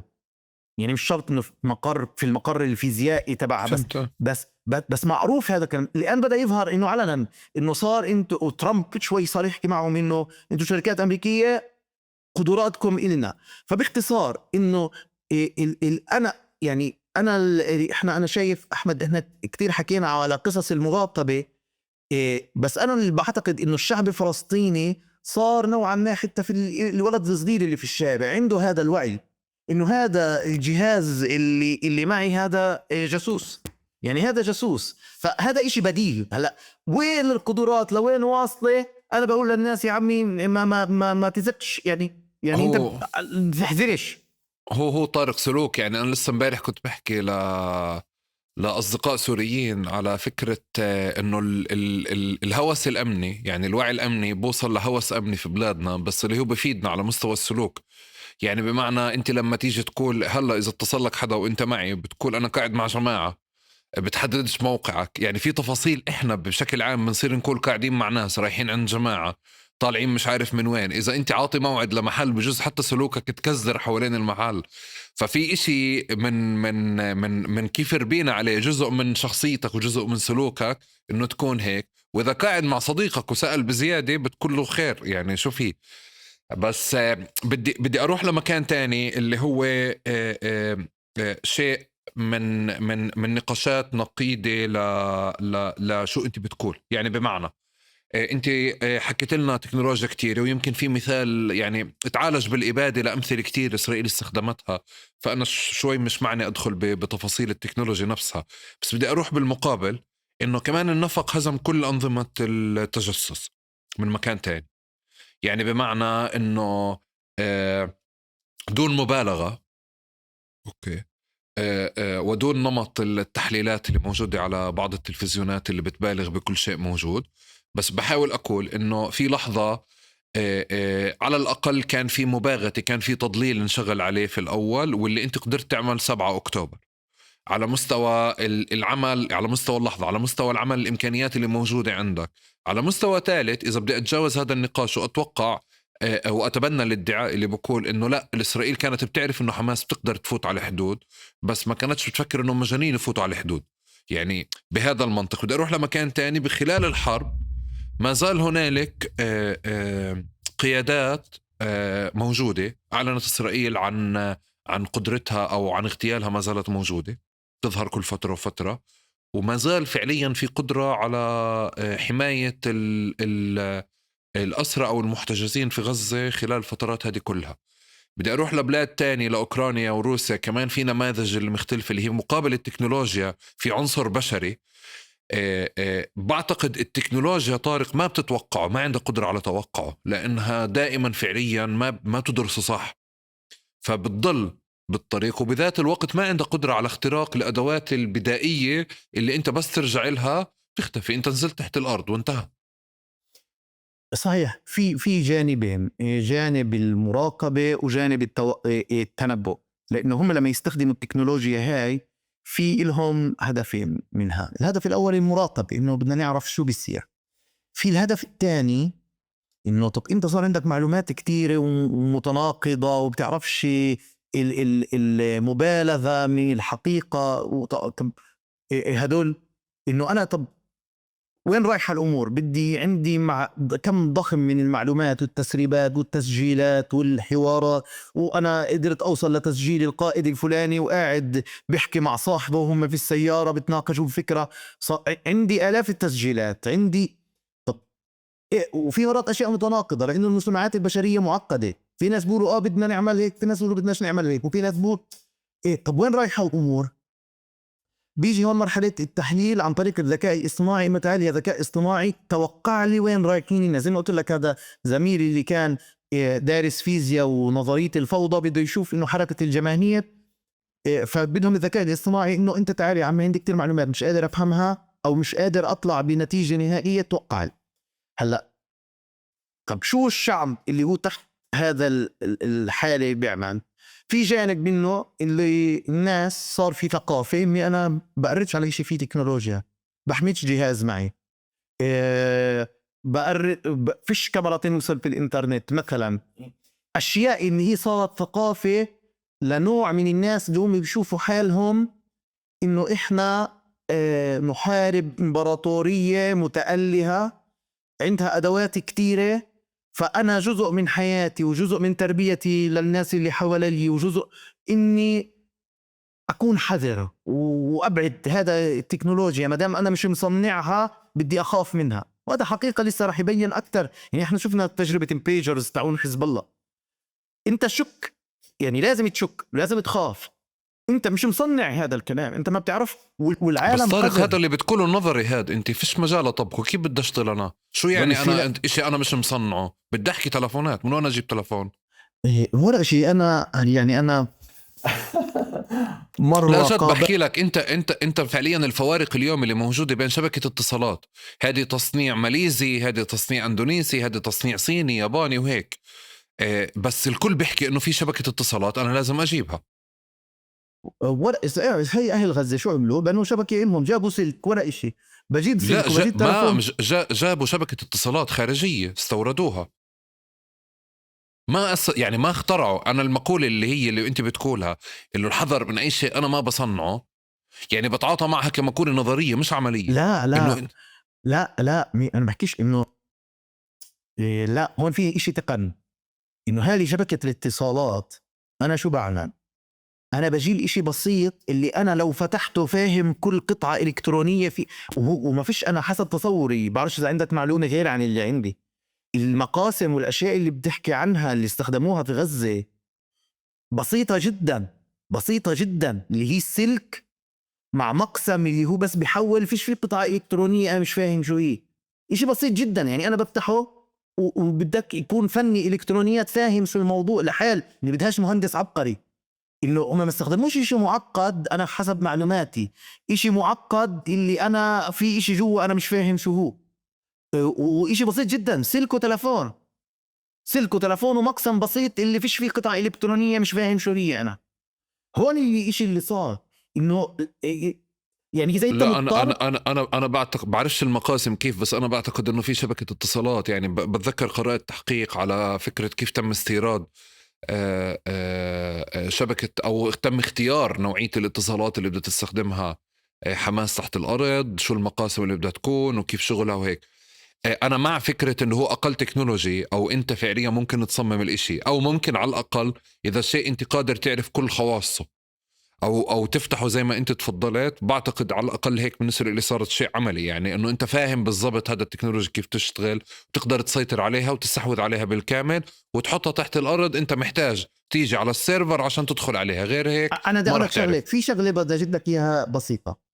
إنه أنا عندي هلأ هون أنا بحكي معك، أنا واصل الكاميرا وبنعمل المقابلة وأنا بديسكتوب، ترى مش لابتوب. يعني الديسكتوب يعني في أشياء نوعا ما بدك أنت مضطر بدك شوي تستخدم. يعني ما إحنا عندنا مهندسين زينا زيهم يعني ولا باخذه وبنفهم بالتكنولوجيا. يعني إحنا مش برضو انا هذا الديسكتوب لما شريته بعرف ايش القطع اللي فيه فرضا، وبعرف انه في كارت شبكة انترنت ولا لا، موصول في الانترنت ولا لا.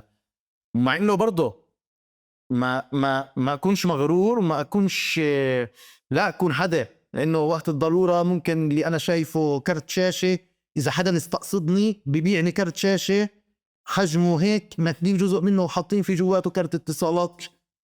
اني لازم افحص، بس في اشي معين اني انا ممكن اشغل مخي وخبرتي التكنولوجية اني انا يعني بقلل فرص الاختراق. يعني شو بدي احكي لك، هذه حرب بدك لا انت لا تشغل فاهم مخك فاهم. وبدك. انا بس بحكي لك كنت افكر بالإشي لانه كمان من مكان تاني. بتعرف الدراسات كانت تحكي على تحديدا رقابة جوجل، وانه الاكسس على فلسطين، على الضفة الغربية، كيف بدها تصير الاماكن كلها مصورة. وهذا الإشي بيعني انه احنا ما راح يكون في عنا عمليات كتير. نقاشات فعليا، نخب فلسطينية وناس محترمة بتدرس، بتحكي في دراسات الاستعمار وبتخوض هذه النقاشات. قبل سنين كانت تقول بعد 5 سنين 6 سنين ما راح يكون في عمليات.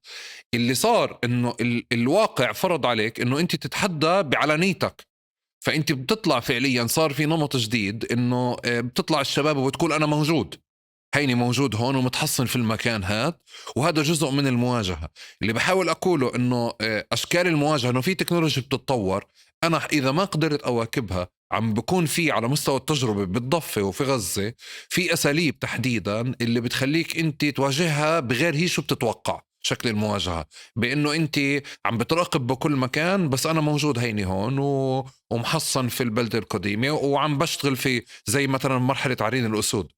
تعرف كانت يعني حتى موضة، يعني الموضة كانت انه واحد يسجل ترند فيديو ويقول انه بتسألوا وين المطاليب. كان ترند حقيقي طارق، تسألوا وين المطاليب، هيهم المطاليب قاعدين في البلد، يعني هلا فخورين بحالهم. انا اقول لك شغله، انه هذا النموذج انا بعرف هذا النموذج، وانا قعدت فتره افكر فيه.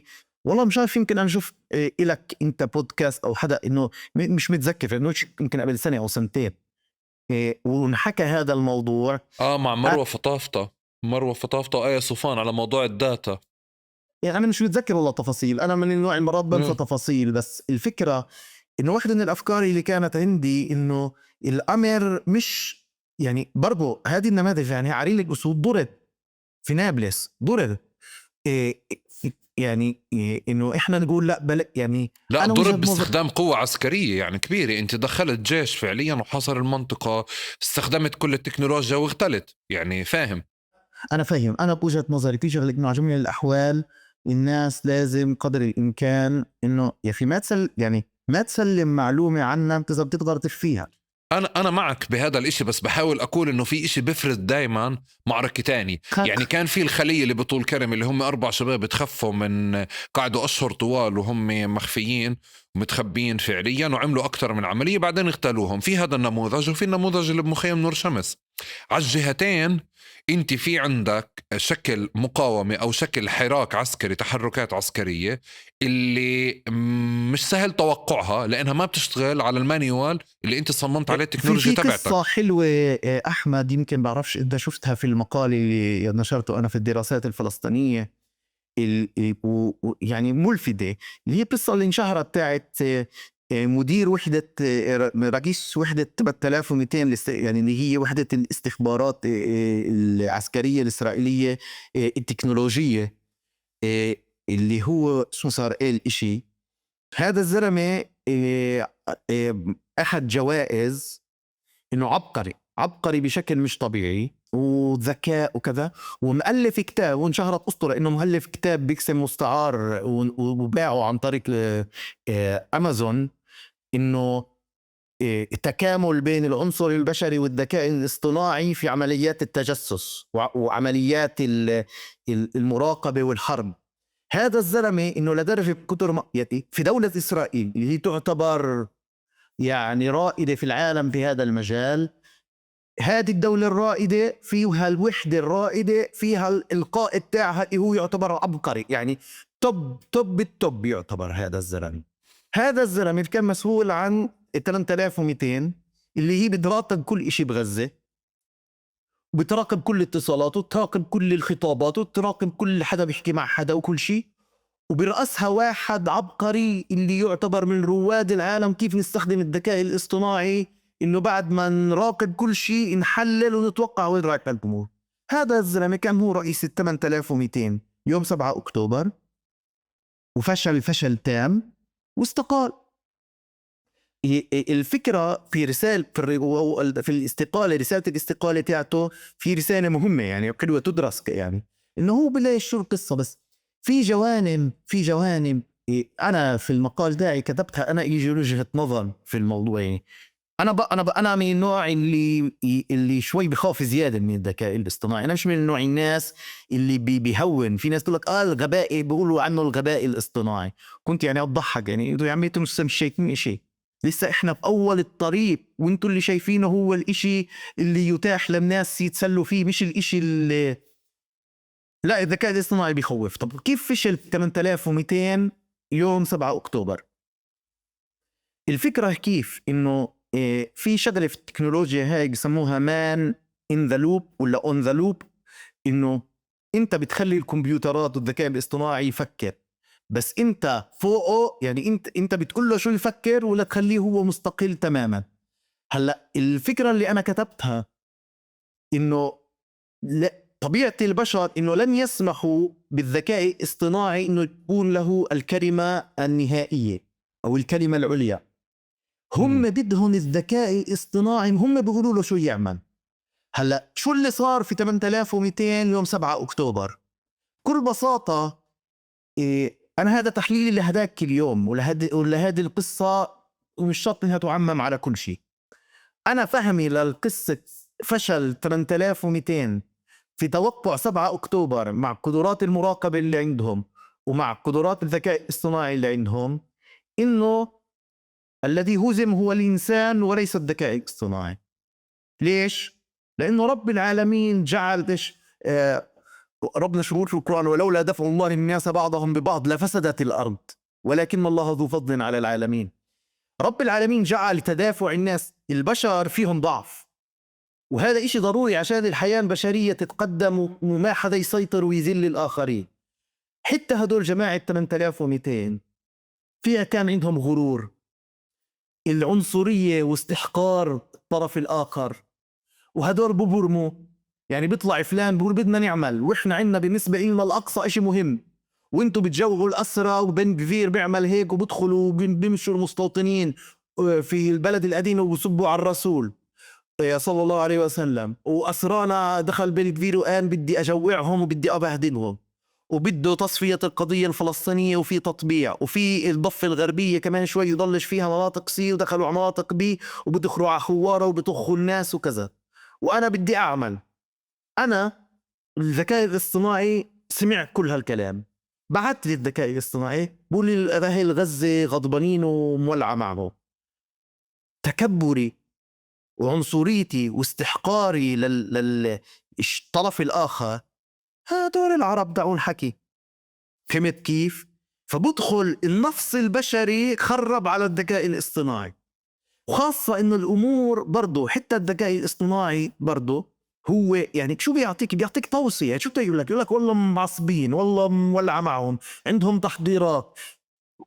ومن الطرف الآخر في ناس برضو أذكياء بيجي بقول لك أنا بضلني أبجنن، وكل شوي بعمل إني بدي أعمل إيش؟ تدريب ومناورة، تدريب ومناورة، تدريب ومناورة. ف واحدة من هالتدريبات بس 4 5 اللي يعرفوا إنه مش إنه بدنا نكمل، بدناش نعمل مناورة ونروح. إحنا صرنا 5 6 مرات عاملين مناورة ومجيمين الشباب، يلا الله يعطيكم العافية كل واحد على داره. هذه المرة الشباب ولا حدا بيعرف، حتى الشباب بيسقوا يعني ليومها صباحا بس 4 5. في طبعا في تفاصيل إنه كان أكتر، يعني اللي ليتها مخبرين كذا واحد، بس إيش بأوراق واحد لواحد يحكي، وخط أبو فلان خط جهازك برا. يعني برضو الدولة متقدمة وعندها جهاز استخبارات متقدم وعندها تكنولوجيا مقدمة وفي ذكاء اصطناعي، بس في بشر قبالة عنده إرادة، عنده تفكير، عنده استعداد للتضحية، وفي ذكاء، وفي شغلات. إنه في عندك ناس قدر إنه يخرج من الصندوق ويجيب فكرة مهمة، بنوا بسموه الباراميتر اللي هو يعني أعظم تكنولوجيا تحت الأرض، سور تحت الأرض، طلعت لك من فوق الارض عادي. انت متوقع ادخل عليك خليتين ثلاثه، وهم بالفعل يعني بعتوا شو اسمه وحده تكيلا اللي هي الوحده القتاليه تاعت الشباب، انه اجتهم اشارات، فبعتوا مش عارف قديش، يمكن 20 واحد ولا 30 واحد يعني المقاتلين وقوات خاصه ودنيا، لانه توقعوا يصير اختراق من يعني بدت الاشارات بالليل، يعني بدوا يشغلوا السنس وكذا قصص يعني. فهم يعني ايش انه بدهم يدخلوا علينا خليتين ثلاثه، دخلوا مش عارف مش متذكر والله نسيت 30 ولا 50 نقطه ولا يعني. فانت برضه بتفاجئه لانه هو بتخيلش يعني في شغلات كده زي ما قلت لك كيف الذكاء البشري ومرات النفس البشريه فيها ضعف. وحي من الاشياء اللي تذكر بين نتنياهو والسنوات، يعني ليش وفي ترى جزء من الحرب اللي هي شعور نتنياهو والناس اللي حواليه انه ابن هالمخيم وابن اللاجئين هدول خدع واحد بده يعتبر نفسه أذكى من في يهود بيناتهم في قصة بيقولوا انه نتنياهو رابع أذكى شخص على وجه الكرة الأرضية. طبعا هم كيف قاسوا بس يعني أسطورة، بس هم بيعتبروه هيك. والسياسيين الغربيين برضه بيقول لك نتنياهو من أذكى السياسيين وأخبثهم وأمكرهم عبقري يعني على المستوى من ذكاء إنه بقول لك عنده ذاكرة تصويرية وذكي، وهو دارس على كل نفس يعني درس هندسة في MIT، بعدين درس سياسة دولية وكذا في مراحل لاحقة. هو كإنسان ذكي. هلا طب كيف هذا الشخص اللي في غزة ما درس زيك يا نتنياهو في MIT وهارفارد قدر يخدعك؟ هو يقال برضو انه الشخص الاخر اللي في غزة ذكي جدا يعني وعبقري، يعني اللي التقوا في بيقولوا انسان عبقري. بس ولكن في شيء اكثر، نتنياهو انسان مادي وانسان منفعي وانسان انامي. فمرات هو بتخيلش يعني انه في شخص يعني مرات الانسان يرى العالم من منظوره. اجاك ناس كان انت حاططهم باطار معين انه آم، آه، اذا عملوا اشي جنوني بيفقدوا السلطة، بيفقدوا الحكم، بيفقدوا الامتيازات تاعتهم، ممكن يموتوا، يمكن ينقتلوا. انا في نظرتي للعالم القائد ما بيعمل هيك، القائد ما بيضحي هيك تضحيات وما بيخسرش حكمه عشان شو مبادئ وسبوا على الرسول في ساحات البلد القديمة. يعني الدنيا مش هيك شايفها نتنياهو، فتفكر الآخرين زيه، فبيتخيلش إنه ممكن يعملوا حركة. يعني لو وصلت المعلومات، ما هي بتوصلش المعلومات قطعية، يعني ما دامك انت اخفيتها وضع 4 5 يعرفوا وفيش ساعة الصفر والخطوة الحقيقية ما تسربتش. التقدير العام للتوجه العام بتقول هل حدا مستعد يضحي تضحية مهولة عشان مبدأ؟ الإنسان المادي بيتوقع شيء. طارق، بتعرف، يعني شكرا على هذا الحوار كتير. يعني يمكن الحديث عن الذكاء الاصطناعي وتطويره والأدوات تبعته ما رح تخلص، لأنه إحنا قاعدين نحكي عن تطور. بس كان مهم الإشارة اللي أنت يعني عملتها وساعدتني بإني أشوف إشي تاني، إنه حتى ضمن التدخل ضمن الذكاء الاصطناعي في تدخل بشري وفي كبرياء إنسان ما بتحمل إنه يسلم بالكامل للماكينات أو الآلات. يعني عادة لأني كنت حتى بفكر إنه في نفق مقابل الذكاء الاصطناعي، على أساس إنه اللي وراه عم بيعتمد عليه بالكامل. بس حالة التكبر وحالة النفس البشرية، وكمان جزء منها اللي هو احتقارنا والعنصرية والعرب هم همج وكذا وكذا، انه يعني الذكاء الاصطناعي مفكرهم انهم بيفهموا، او مفكرهم انهم شجعان، او مفكرهم انه بيعملوا كذا. يعني هاي انا ما كانت خاطرت لي انه حتى ممكن تيجي التقديرات بشكل حقيقي والداتا تكون حقيقية واقعية، بس اخذ القرار فعليا ممكن يعني ياخد بعين الاعتبار التكبر او الكبرياء اكتر على حساب المعلومة. فممنون لك على هذا الحوار، شكرا جزيلا وبالتوفيق دايما. فخور صراحة بمسارك، يعني تسلم. حابب كتير هاي الانتقالات المتعددة، وإن شاء الله نبقى على اتصال دائما. شكرا لإتاحة الفرصة إلي وهالحوار الممتع وطريقتك الجميلة اللي بتخلي المعلومات تطلع بطريقة سلسة وإن شاء الله تكون فيها فائدة إن شاء الله. شكرا لك ويعطيك ألف عافية.